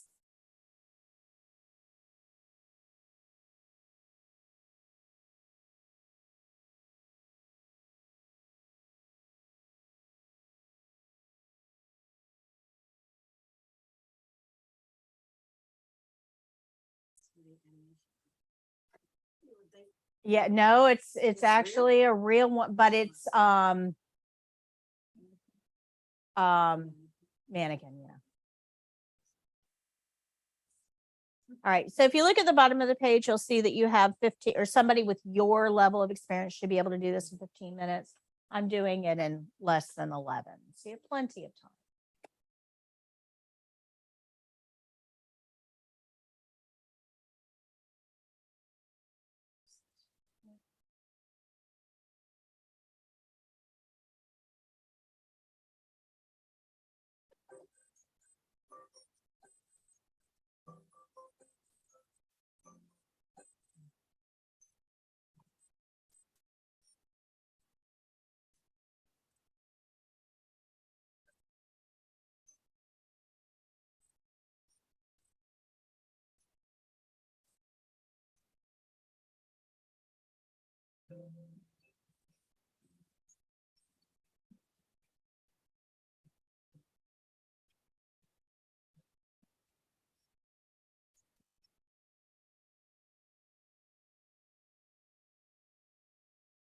So my name is Patti. I'm your CNA Training. How are you? Good. I'm just a catheter here. Is that okay? I'm going to close the curtains, wash my hands, get my supplies, and I'll be right back. Okay, Miss Jones, I'm going to gather my supplies. I'll start out with a barrier that provides a clean place to put my supplies. And we're going to get 4 washcloths, a towel, a chucks, a privacy blanket, and now I'll gather my basin and soap.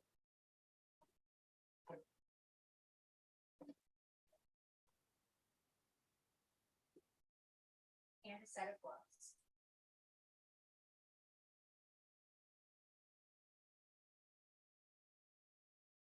All right, Miss Jones, I'll just get some water. I'll be right back.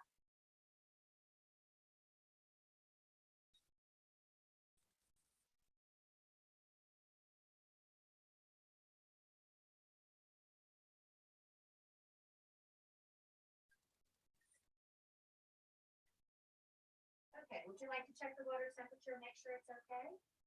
It's good? Good. I'll place the washcloths in there to stay warm. I'm going to cover you with a privacy blanket. This is going to help protect your privacy and keep you warm while we do this.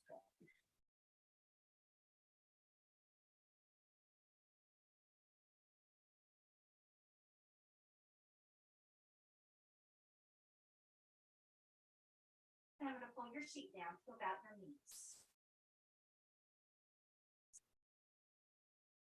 Okay, Ms. Jones, I'm gonna place this pad underneath you. This is gonna help keep your bed dry while we do this skill. First, I'll roll it toward me.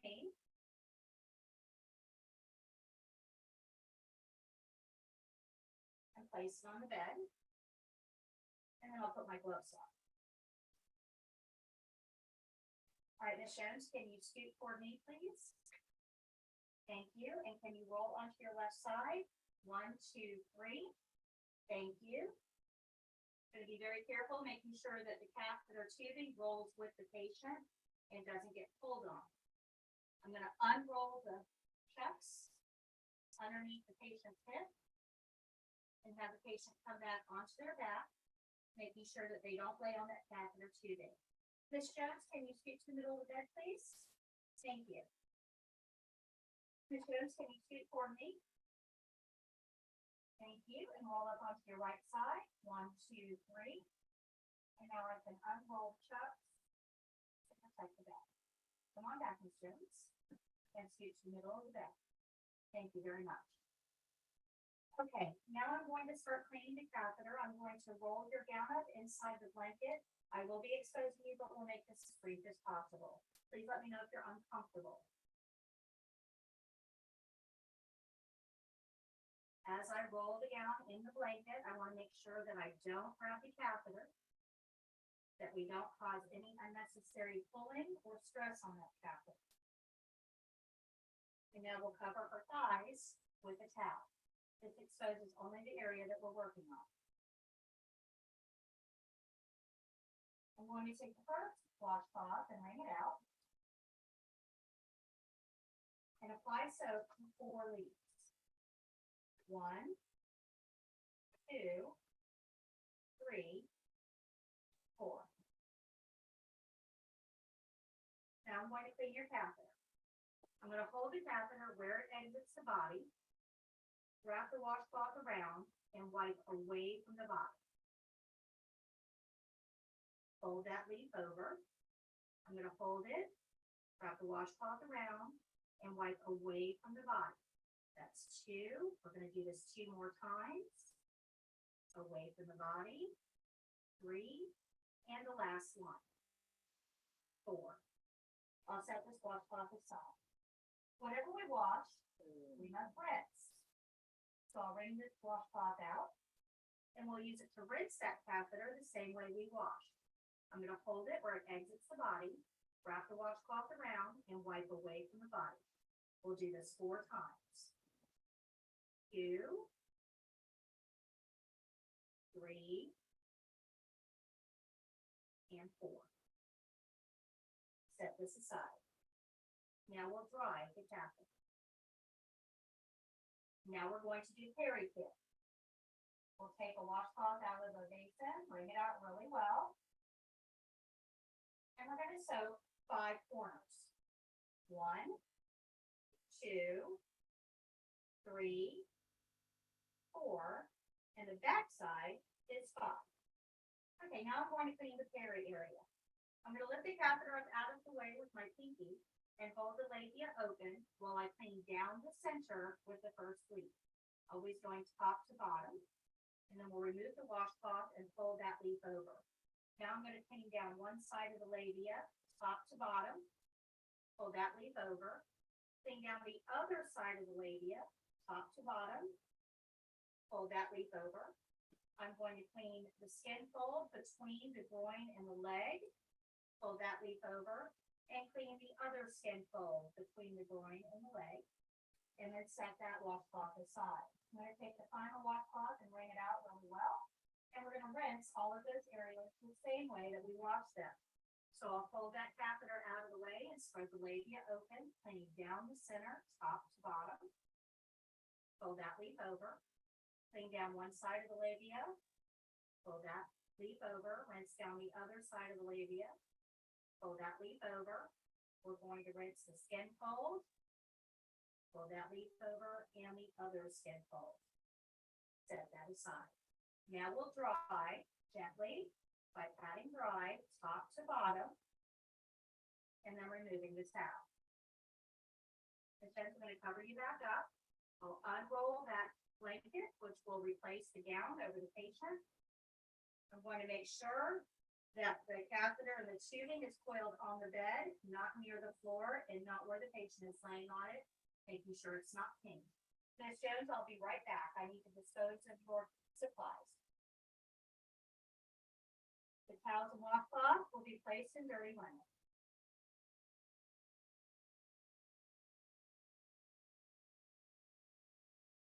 The basin is going to be cleaned the way we clean everything else.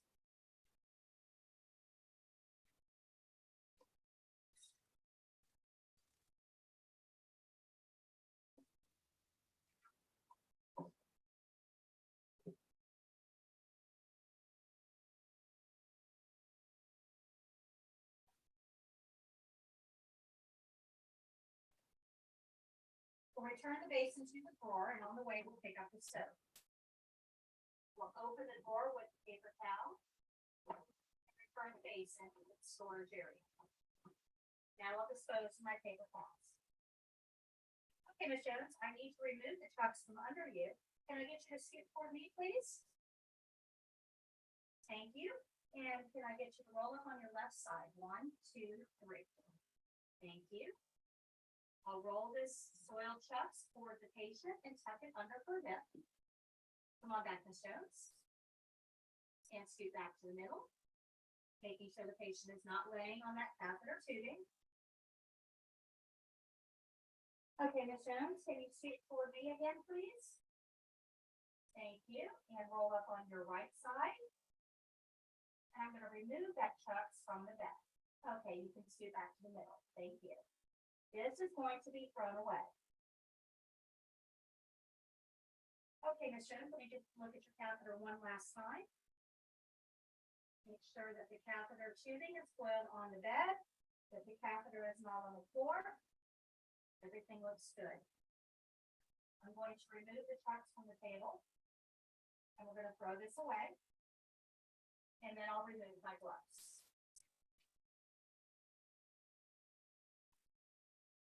We'll throw those away. Okay, Ms. Jones, I'll pull your sheet up now. And I'll remove the blanket as I do so, rolling it into a ball.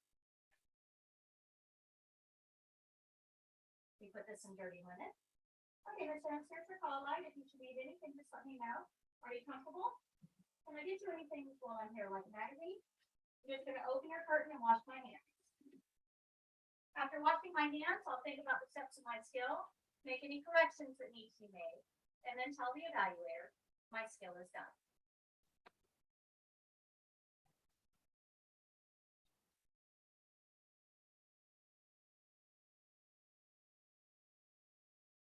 All right, any questions on that?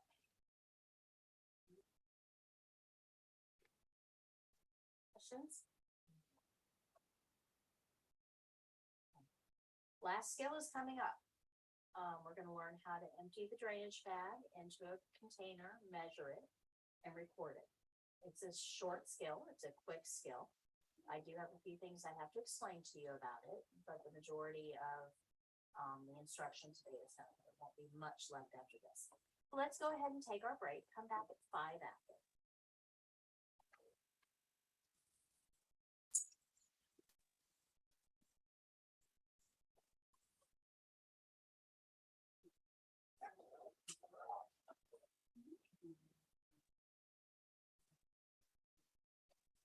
Okay, so that's our main slide where all of our previous sources are. If you get it.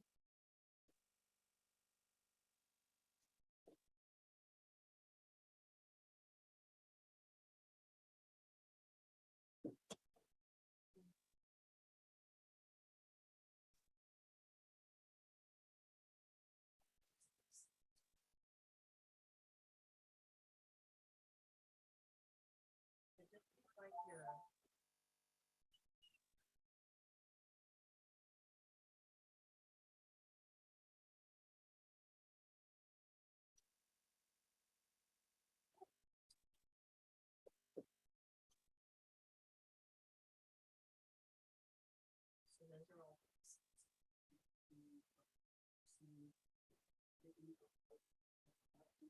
Okay, the eBook is going to be, let's go back to the next.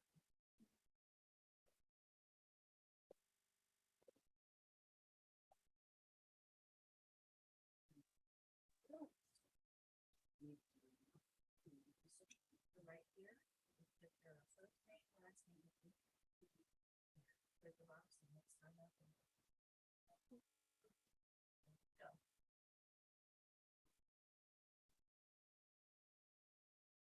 Alright, go for you.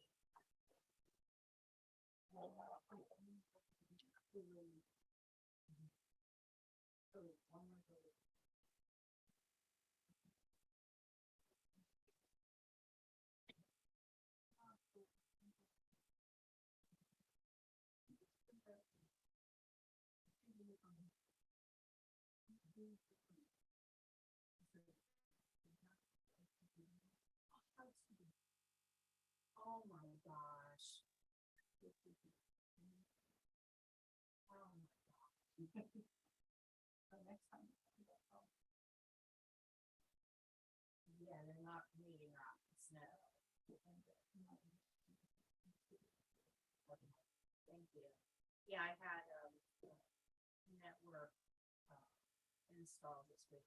I mean, so like my computer is attached. Doing a lot of setup.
I'm learning to the process.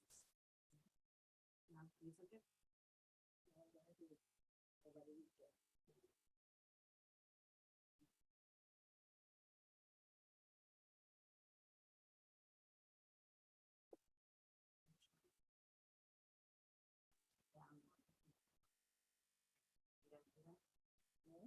eBook, if you download the ebook. I was on stop for No, it's free, I'm doing it right now. I got the house, let's get. I'll let you I know. gotta figure out where. You just go to her, or your CNA. I did that while she was telling us to do, it when you, maybe you wanted it when she was telling us. I just, She gave a friend that I didn't remember. Huh? Remember, you know, I told them that I did. For your city. Well, you can just do it like, go and do it. I did it while she was saying, and she was like that. They give a phone No, I get it, so I asked her afterwards, so she should. So. What did you, because I fill in the. I'm doing it blank right space. now, I'll tell you the one step. I fill in the blank space, you go, I don't have to Or you second. don't know the time there, and you put on the laptop, I'll show you in a second. Once I get it, I'll show you. I try to learn things, Just just Google right now for your CNA. Does that come up? Right. Mm-hmm. And then, what does she do?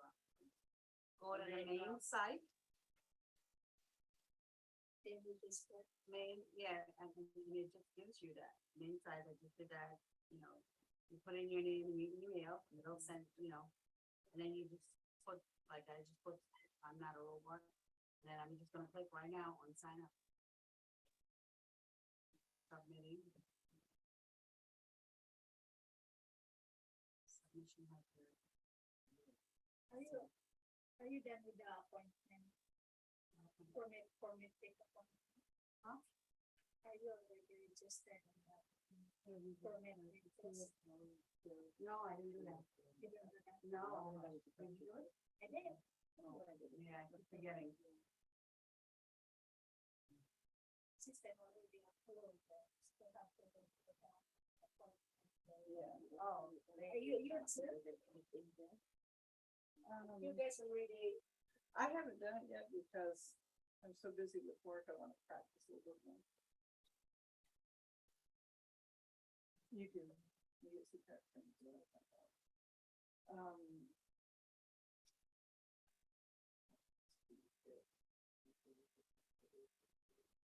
do we have, are we obliged for that? No, I'm talking about the place I work, they do the CPR thing. The other place I work is do CPR thing. I think they go over it. Is it okay to have the picture of you guys? Yeah. I think I'm not having. Oh, okay, Wednesday, good. because I Yeah. have to drive my husband. Yeah. So are you can find the time? How early are you going to have? I realized there's surgery, so You have to stay with him. I have to stay with him. Stay that day.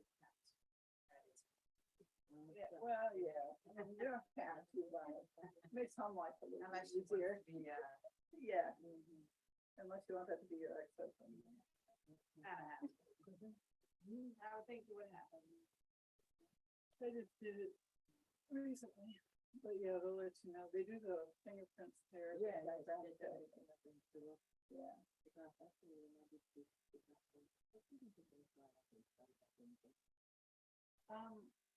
Don't do it before you, but yeah, they do it before they have. Cause I'm not quite getting this. So then it ends up being. If there's a problem, though, they might tell you.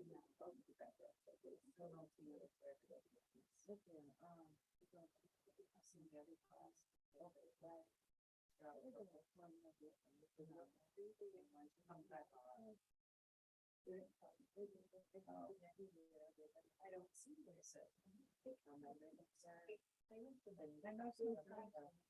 Yeah.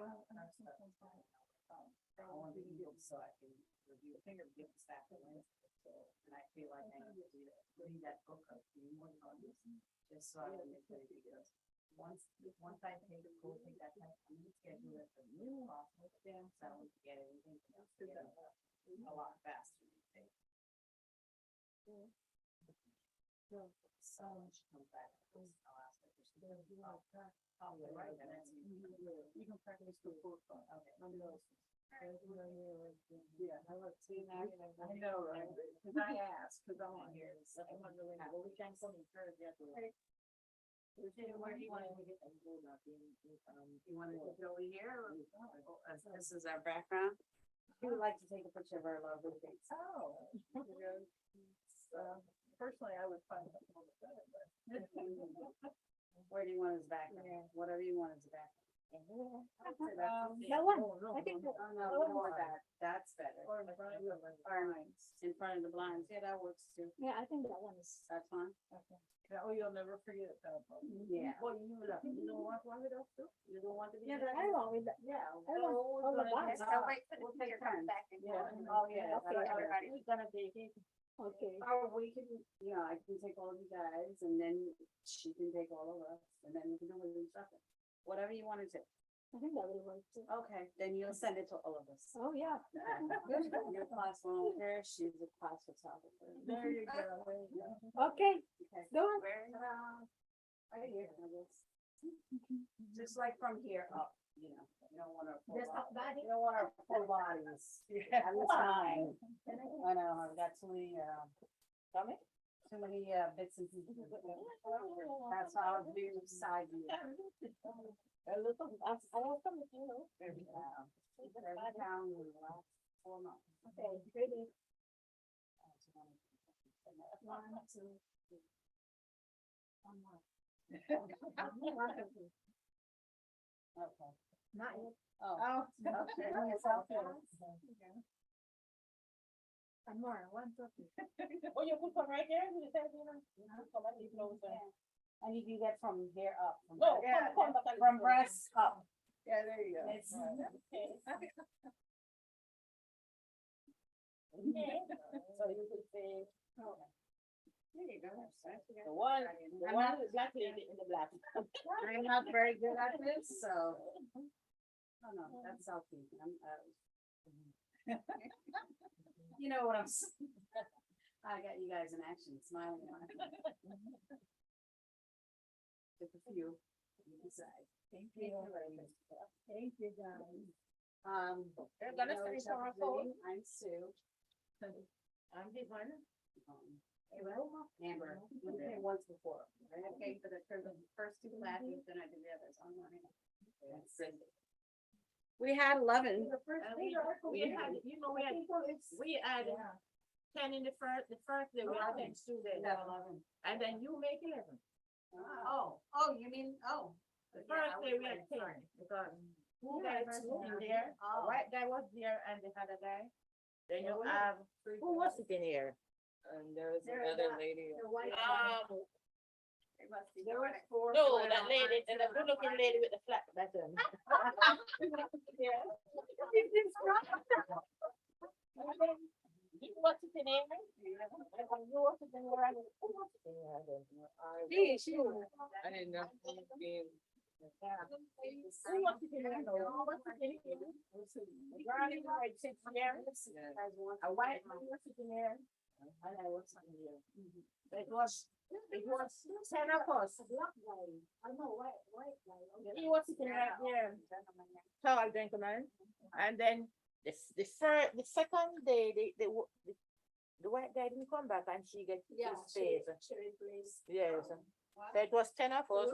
You have a good memory. Hey, because I'm coming.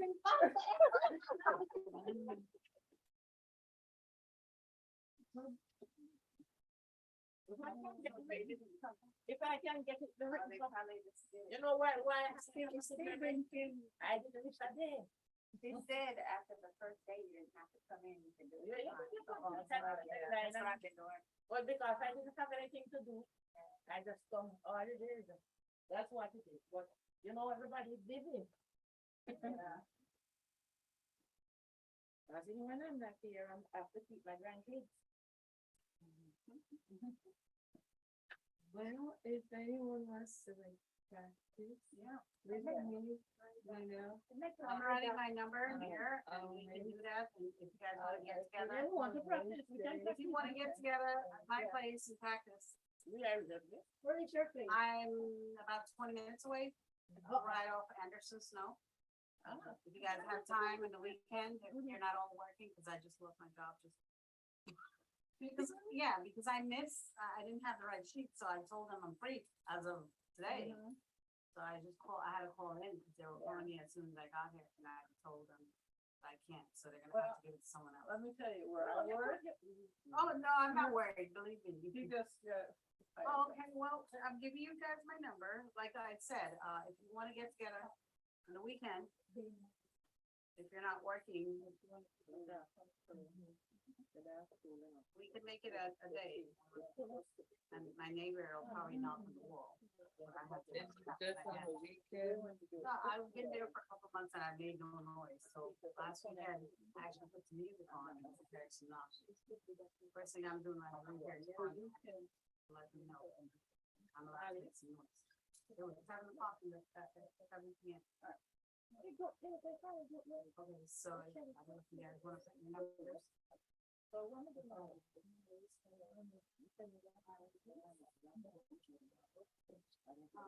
You can get it, I don't know with my phone. Keeping my phone and leaving my stuff all over. You didn't get this book? I'm not. It goes to your email. Oh, okay. So if you open up your email, there should be a PDF.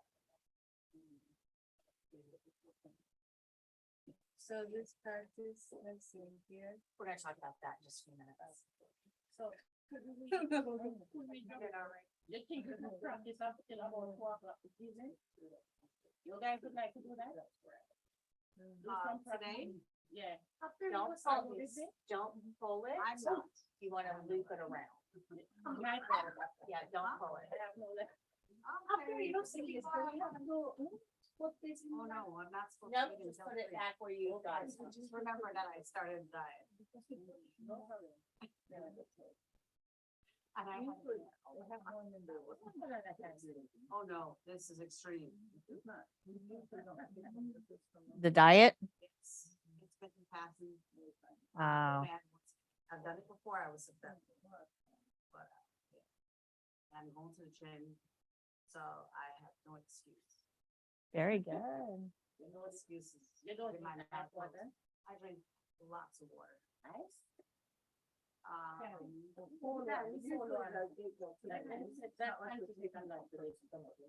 Well, it depends on where you're at.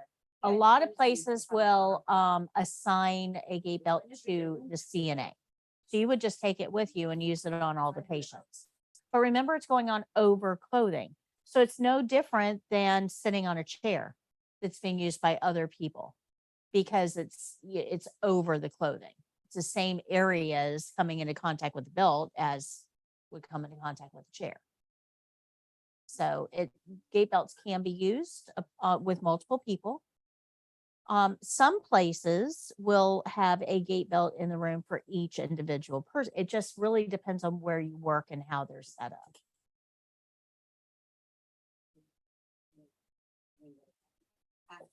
Okay. I'm giving you simple instructions. Let's go to page 117.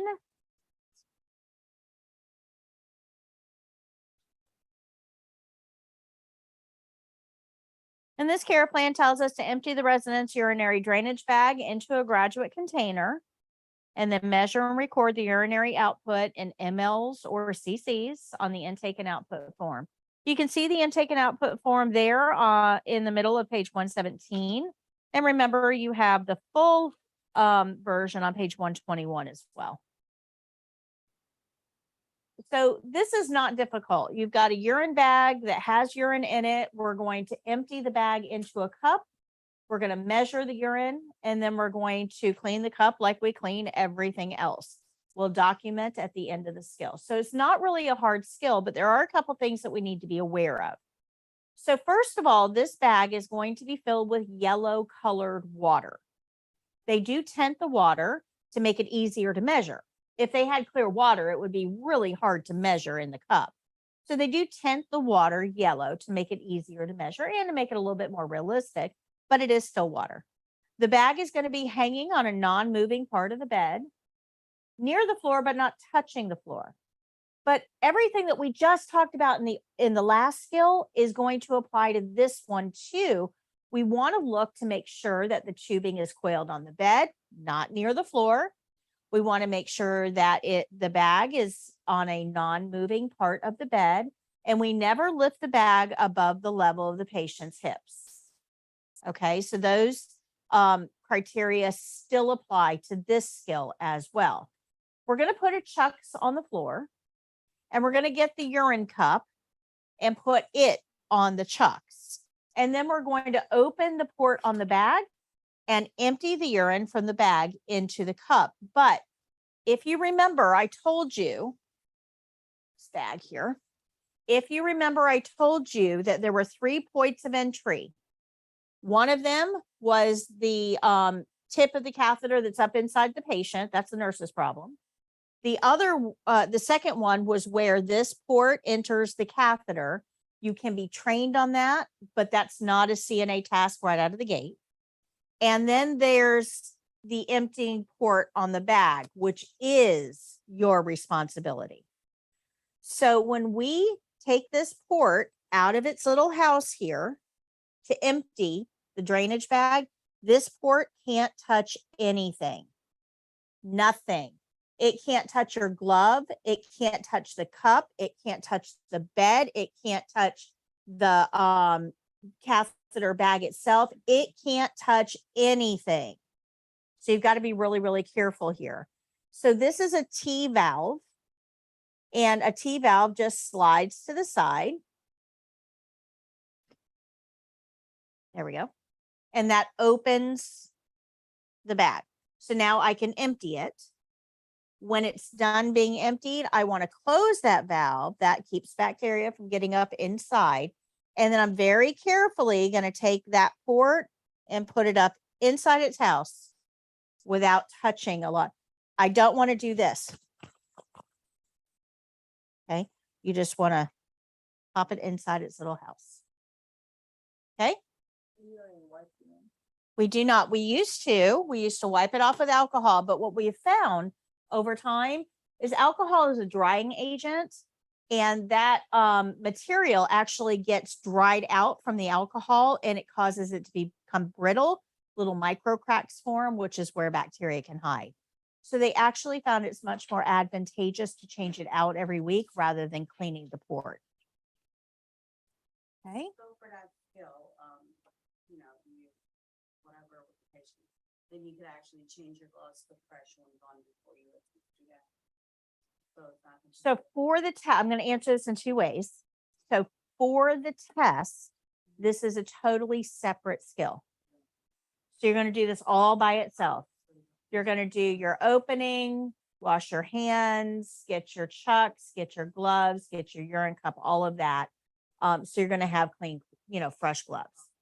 If you're doing this in a clinical setting as part of other skills, then yes, you would want clean gloves on to accomplish this. Yes. Okay, good. This really isn't a hard skill, but it's going to count big because it is infection control. Now, this is a bedside bag. It's a large bag, holds a significant amount of urine. We're going to change it out usually, or not change that, empty it out usually once a shift or the end of the shift. And then you would document how much you emptied out of it. Now, that's always subject to change. If the patient is on diuretics, heavy diuretics, they may fill this bag before the shift is over. It may need to be emptied more than once. So that's kind of subject to the care plan, but generally speaking, we empty the drainage bags once a shift near the end of the shift and document what came out. Catheter care is also done once a shift. So they usually in a clinical setting are done at the same time. You do catheter care, you change your gloves, you empty the drainage bags. So they're usually done at the same time, but for the purposes of the test, this is a totally separate skill. Okay, good, good. All right, so if you look on page 118,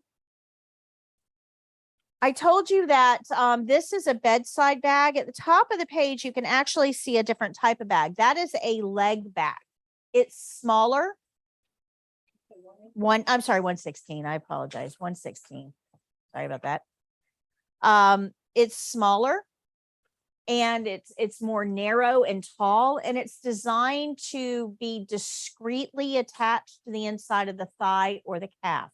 So if someone's wearing pants or a long skirt, you can't really see it. It's designed to be more discreet for people that are out and about in the community, maybe walking around, a grocery store or going to church or something like that.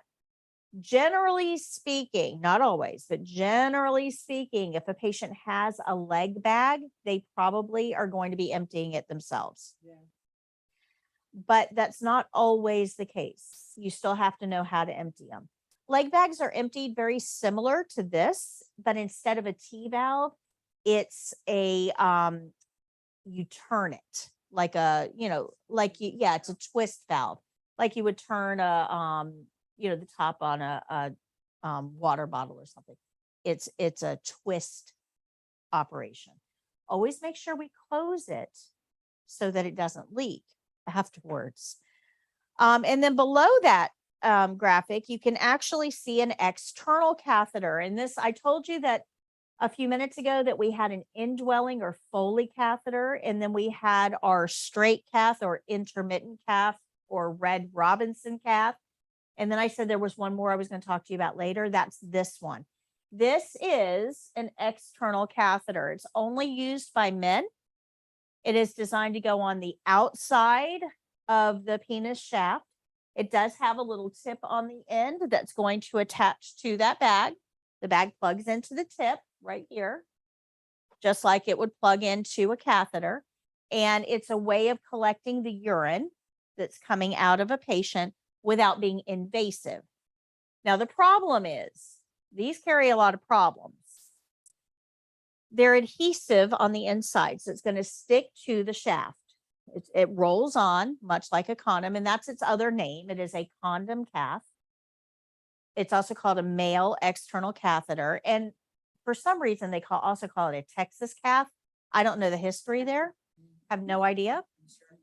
Yeah, I'm thinking, home on the range. They're on, I don't know. But anyway, that's the other name for it. But what's interesting about this is because it is external, it's going to hold urine right up against this very sensitive tissue. And urine is acidic. So you can end up with a lot of skin breakdown if it's not cleaned really well. So these are usually changed out every 3 days. So they would be removed. The area has to be cleaned thoroughly. Well, make sure you're cleaning under foreskin if foreskin is, there present. And then make sure that you return the foreskin to its natural position before applying this. These are not always easy to apply. And it can get a little tricky because if you don't get it applied well, there's, you can get leaking down through and then they don't stick at all. So they can be a little bit tricky, but they are used when a catheter is indicated, but we don't really want the risks associated with an indwelling catheter. Okay, good. Yeah, so there's a new thing for women called the WIC system, and it's a absorbent material, kind of shaped a little bit like a banana, that's put in the peri area at night and kind of tucked inside the labia. And it uses gentle suction, very, very, very gentle suction, but it's attached to a suction unit that actually pulls the fluid away from the skin. And it can help reduce the skin risk as well as urinary tract infections and things like that in incontinent patients that are in bed. Yeah, females. Yeah. So we do have some external options instead of catheters, and they're always preferred because remember, when you have a catheter, an indwelling catheter, an internal catheter, you've got a higher risk of infection. So external is a little bit better in that it keeps the urine away from the skin, directs it into a collection device so you don't have the widespread skin effects. Okay. So yeah, the Pure Wick it's new. Not all places have it, but it's got some pretty good reviews on it. My experience with the condom cath has been people with, that are stiff, that have Parkinson's and something like that. So that's in like the home environment that they get changed every morning. But yeah. Yep. Yeah, and it's remember your care plan is going to differ for each individual. Facilities, it's usually every 3 days. Home care, especially if they have adequate supplies, they may be on a daily. Oh, nice. Very good. Very good. So good. Do you understand the difference between a leg bag and a bedside bag? Do you understand the difference between an external catheter and an internal catheter? How would you know which type of catheter we're using on each patient? The care plan. CNAs do not have to figure this out. You just have to know what to do with whatever catheter they have. All right, so when we're working with drainage bags and we're going to empty them, we're going to use a very specific container to measure.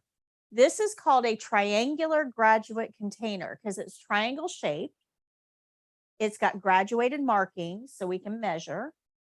So triangular graduate container is what you're going to see this. This is different than a urine cup. And it's important to make that distinction. A urine cup is a small cup that we use to get urine samples.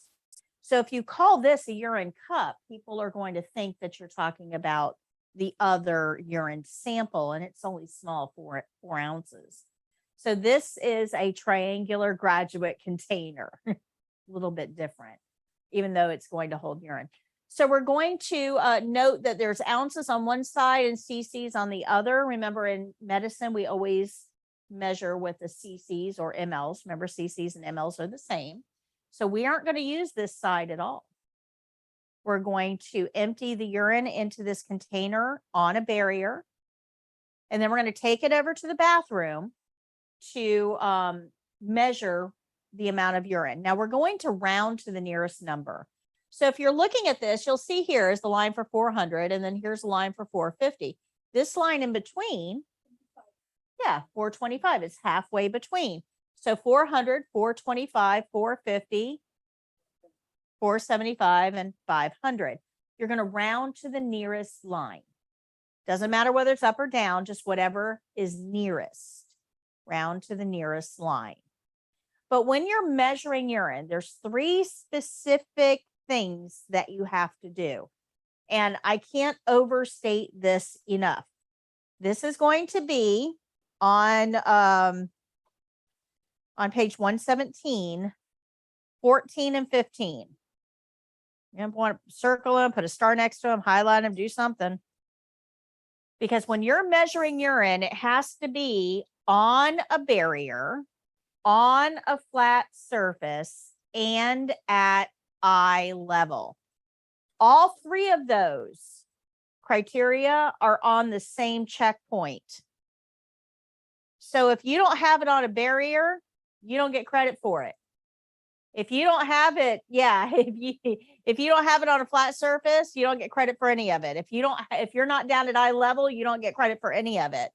So it's really important that those 3 criteria are met: on a barrier, on a flat surface, at eye level. Now, as far as a barrier goes, we already have one because we put a chucks on the floor and put the container on the chucks and emptied our urine, just in case any of it splashed out. We're going to use that chucks, wrap it around the container, take it to the bathroom, because we don't carry an open container of urine anywhere. We're going to take it to the bathroom, set it on the lid of the toilet, and unwrap it. So we already have a barrier there. The lid of the toilet becomes your flat surface. So now you have to get down at eye level. And this does not count. You have to get down at eye level. So when you go to the toilet, you can fold the seat over and put it on that, or just Yeah, you can use the seat. Yep, the seat of the toilet. Yes. Yep. I've never done that. It's a portable bedside commode for the test. And you're going to do just what you see here. We're going to wrap the chucks around it, take it to the bathroom. Once we get to the bathroom, we'll set it on the lid of the toilet and we'll unwrap the chucks and get down at eye level and round to the nearest line. Okay, good.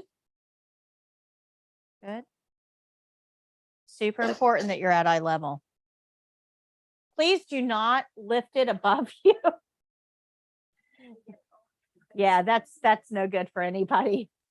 So here we're going to document. This is the documentation form, just a bigger portion of it, or a bigger demonstration of it. We're going to write the time. Now, military time is preferred. You don't have to use military time. You can put 11:27 if you want to, but if you do, you have to indicate AM or PM. If you use military time, you don't have to do that. So if there's a colon, you better have an AM or PM there. No colon, military time, we can leave that out. The type of output, urine is not the only thing that comes out of the human body. Lots of things come out of the human body. There's wound drainage, blood, sputum, emesis, which is vomit, urine, feces. I mean, there's lots of stuff that can come out. We can't assume that whatever came out is urine. So you actually have to write in there urine. You're going to put the amount in mLs or cc's and then your initials. So we have to make sure that we document for the state exam. So what are you going to do before you document? What's the step we have to take before we document? What are you going to do after you document? Wash your hands. All right. So we document after washing our hands, then and then we wash our hands again after documentation. Good? Questions on that? All right. So here are our checkpoints that we're being graded on. We want to protect the floor with the chucks, right? We don't want urine splashing everywhere. You want to keep the bag lower than the hips. We are going to inspect the tubing, make sure it's not tight or near the floor. We don't want that port to touch anything. I think I've stressed that enough, right? Close the valve and return to the storage flap. Wrap the chucks around the container to carry it. Measure on a barrier, on a flat surface, at eye level, and make sure that you document at the end.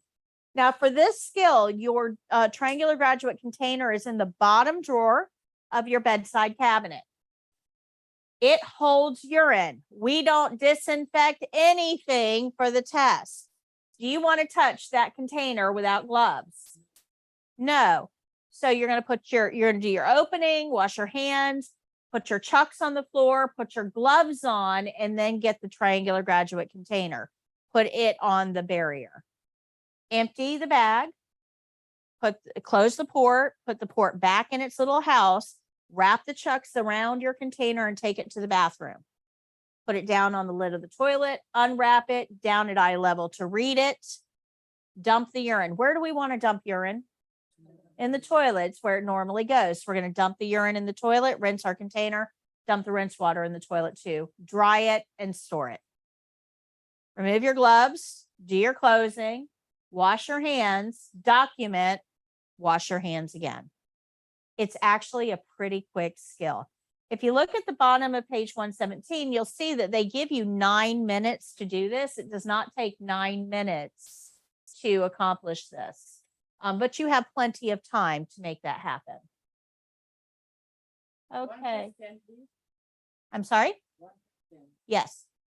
I see on this documentation, measurement 1, measurement 2. But there were the two, no, what I'm saying. Over here is the. Right, but look at the top. Look at the top of that form. Measurement What does it say at the very top? documentation, document let me prove. Sample documentation, please. Right. What does it say at the very top? Oh, measure and record. Okay. Okay. So the one that you're looking at is for pulse. And in Florida, we have 2 evaluators. So you have to have both of the evaluators' measurements. But for measure, record urine output, there's just one. Good? Good? Questions? Okay, those of you on YouTube, I will answer your questions in just a few minutes. Right now, we're going to watch this video because I am not getting on floor. I will not get up.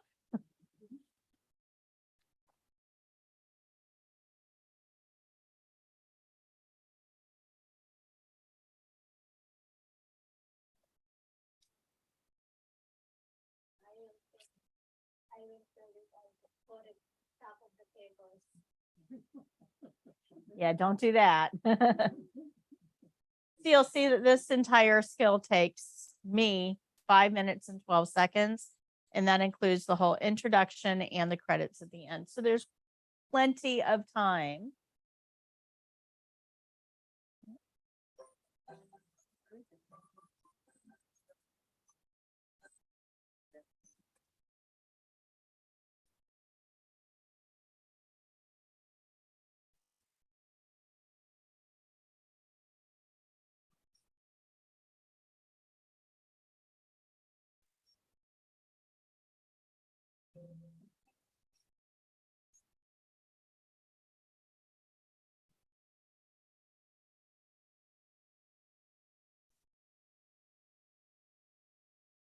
Hello, Ms. Jones. My name is Patty. I'm your CNA today. How are you? Great. I need to empty your urinary drainage bag. Is that okay? Okay, I'm going to close your curtain, wash my hands, get my supplies, and I'll be right back.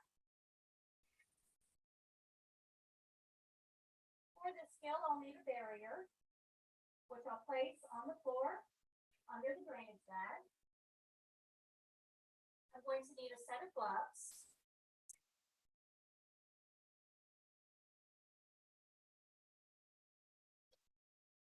And I'm going to need a triangular graduate container. I want to inspect the catheter tubing to make sure that it's coiled on the bed and the patient isn't lying on it and it's not pink, but also that it's not hanging near the floor where somebody might get their feet tangled up in it and trip or accidentally rip the catheter out. This catheter looks like it's in the appropriate position. We'll now remove the port from its protective sleeve on the bag. Sliding the valve to the side will open the port. We can now position this open port over the graduated container and tilt the bag slightly to the side to allow the contents to drain into the graduated container.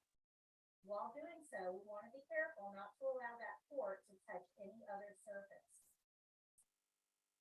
Once the urine bag has been emptied, we'll slide the port back to the side to close it and very carefully insert it back into its protective sleeve.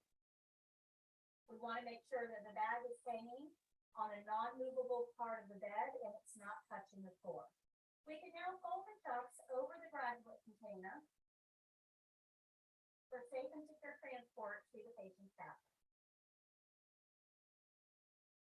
Once we're at the patient's bathroom, we're going to set the graduate container down on a barrier on a flat surface and position it so that we can read it. We need to be at our level, and we're going to round to the nearest line, either up or down. You can see that the urine in this container is nearest to the mark of 425, so the amount that we will document is 425 milliliters, or 2 cc's. Once we've measured it on a barrier on a flat surface at eye level, we can now empty the urinary graduate container. We'll throw the barrier away, open up the toilet, and we're going to dump the contents of the graduate container into the toilet. Now we're going to rinse the graduate container.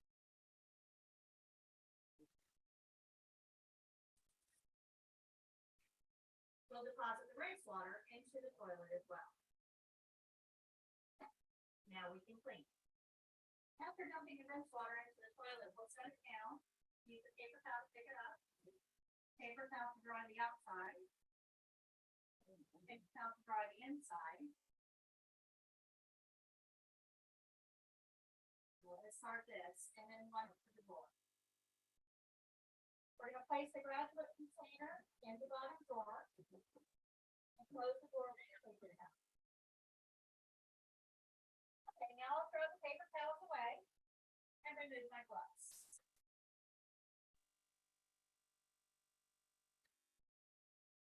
We'll throw those away as well. Thank you very much, Ms. Jones. Is there anything else I can get for you while I'm here? A magazine, perhaps? You have your call back there. If you should need anything at all, please feel free to let me know. I'm going to open your curtain, wash my hands, and document my skill. Thank you. After washing my hands, I'll document on the intake and output sheet that the evaluator gives me. I'm going to document the time of output, the amount of output in CCs and my initials. After documenting, I'll review the steps of my skill, make any corrections, and then tell the evaluator my skill is done.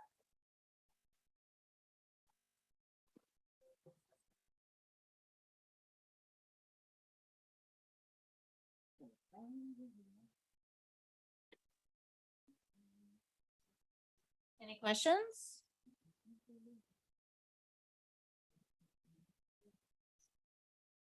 Any questions? No? No?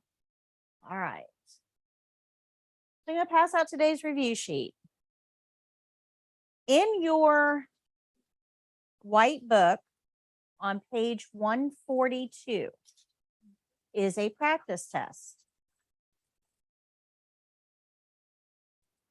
And it will be very similar to the content of the written state exam.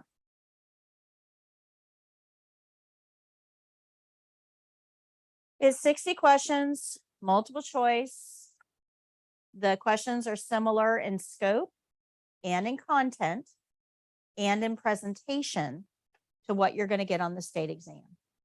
My students tell me that this practice test is a little bit harder than what they got on the state exam. So if you take this practice test and you do well, if you miss less than 5, you are ready for the state exam. Okay. If you take this exam and don't do well, you miss more than 5.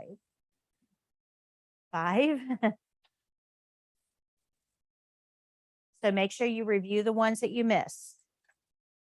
And if there's a common topic there that you need me to review, let me know. Okay. But remember that I have animated videos for all the things that I've talked about in the class. If you have not watched the animated videos or not done the online course, this might be a little bit harder for you. So if you need to review, the animated videos are what you're going to want to review. Okay. So I do not collect scores on this. This is just for you. It's basically a confidence builder for you to know what to expect on the state exam, the type of questions they're going to be asking, and for you to assure yourself that you are ready for it. I also have a practice test on my website as well. Also 60 questions. They're different questions, and it gives immediate feedback after you end the test.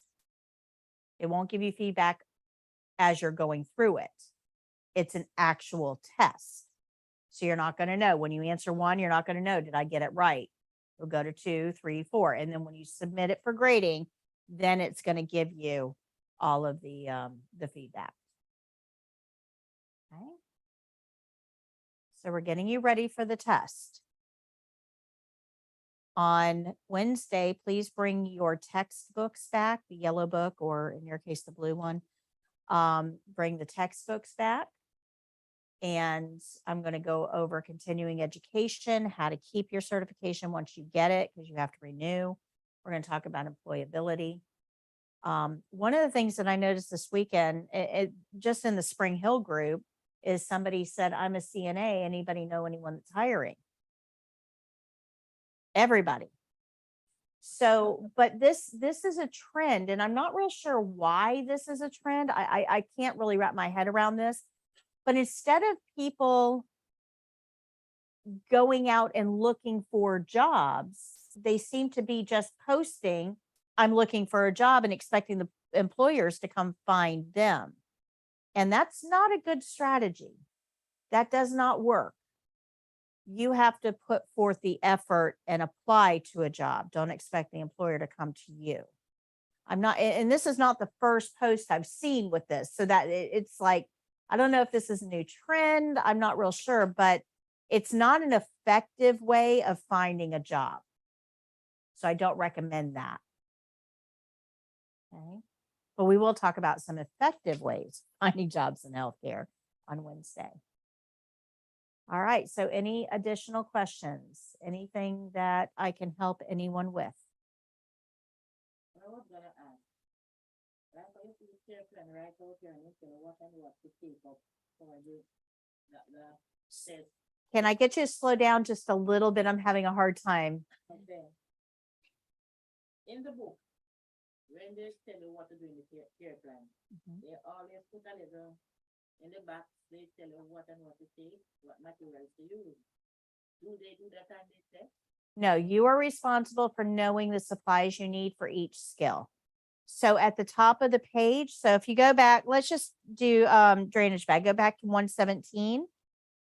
At the top of the page, do you see the little nurse pointing at the care plan? At the top. At the top of the page. Let me go back up here.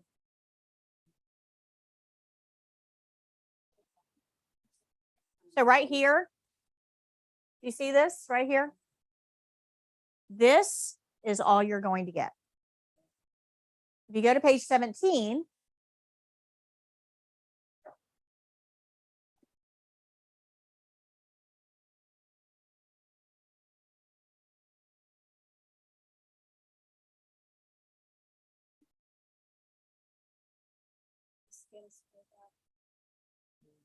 right, these are the skill sets. This is exactly what you would get. This form right here is, you're going to get one of these 11. There's nothing on there that tells you supplies. You have to learn them. So on the scales of when the evaluator say Simulate. so we don't have to wash our hands. Right. When the evaluator- Right. They're going to tell you when you can simulate. So they're going to say, so you're going to, for your first skill, you're going to do your opening, really wash your hands. Do the skill. Do your closing, really wash your hands for real. After that, at some point, they're going to tell you, you don't have to wash your hands anymore. Just tell us when you would. Just simulate.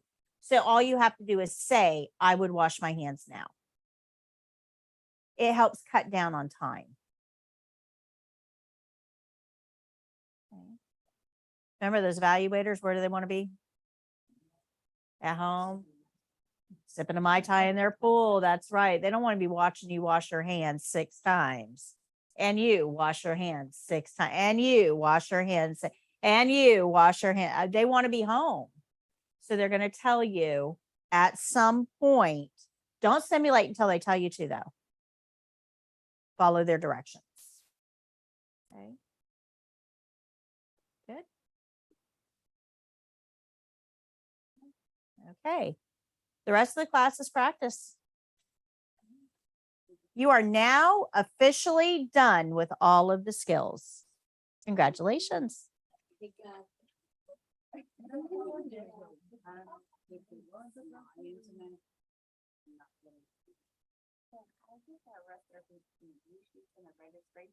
Yeah. The registration packet I'll have to get for you. I don't have those right here. And unfortunately, my printer is completely out of ink at the moment. So I'll get it for you Wednesday. So do you know which ones you need? Only thing to the first two classes. Okay. Well, here's 6 and 5.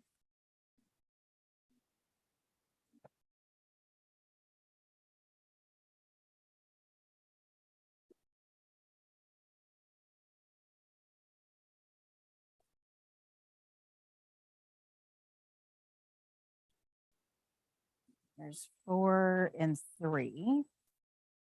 And you had 1 and 2, right? Okay. I may need that last code for the test. Yeah. Test code, I can give it to you. Unfortunately, I can't print right now. So, but I'll write it down for you.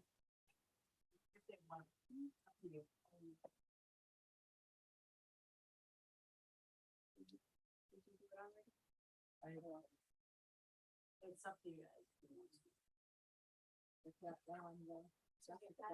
can get phone number, and if you guys wanna communicate and get together afterwards, and let it, whatever.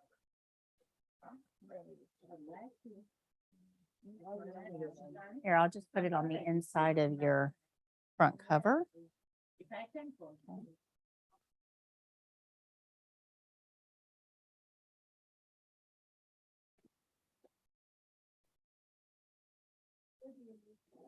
About 20 minutes. There you go. Right here, screen. You're welcome. Are you speaking? Yeah.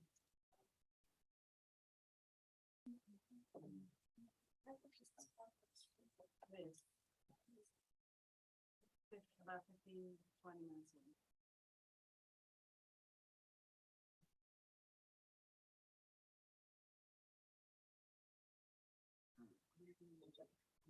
Okay, so let me get to my YouTube questions here, and then we'll sign off of YouTube. Let's see here. Hello, Kari. Hello, Nanda. Hello, Snappy. Hello, May. Hi, Jean. Joanne.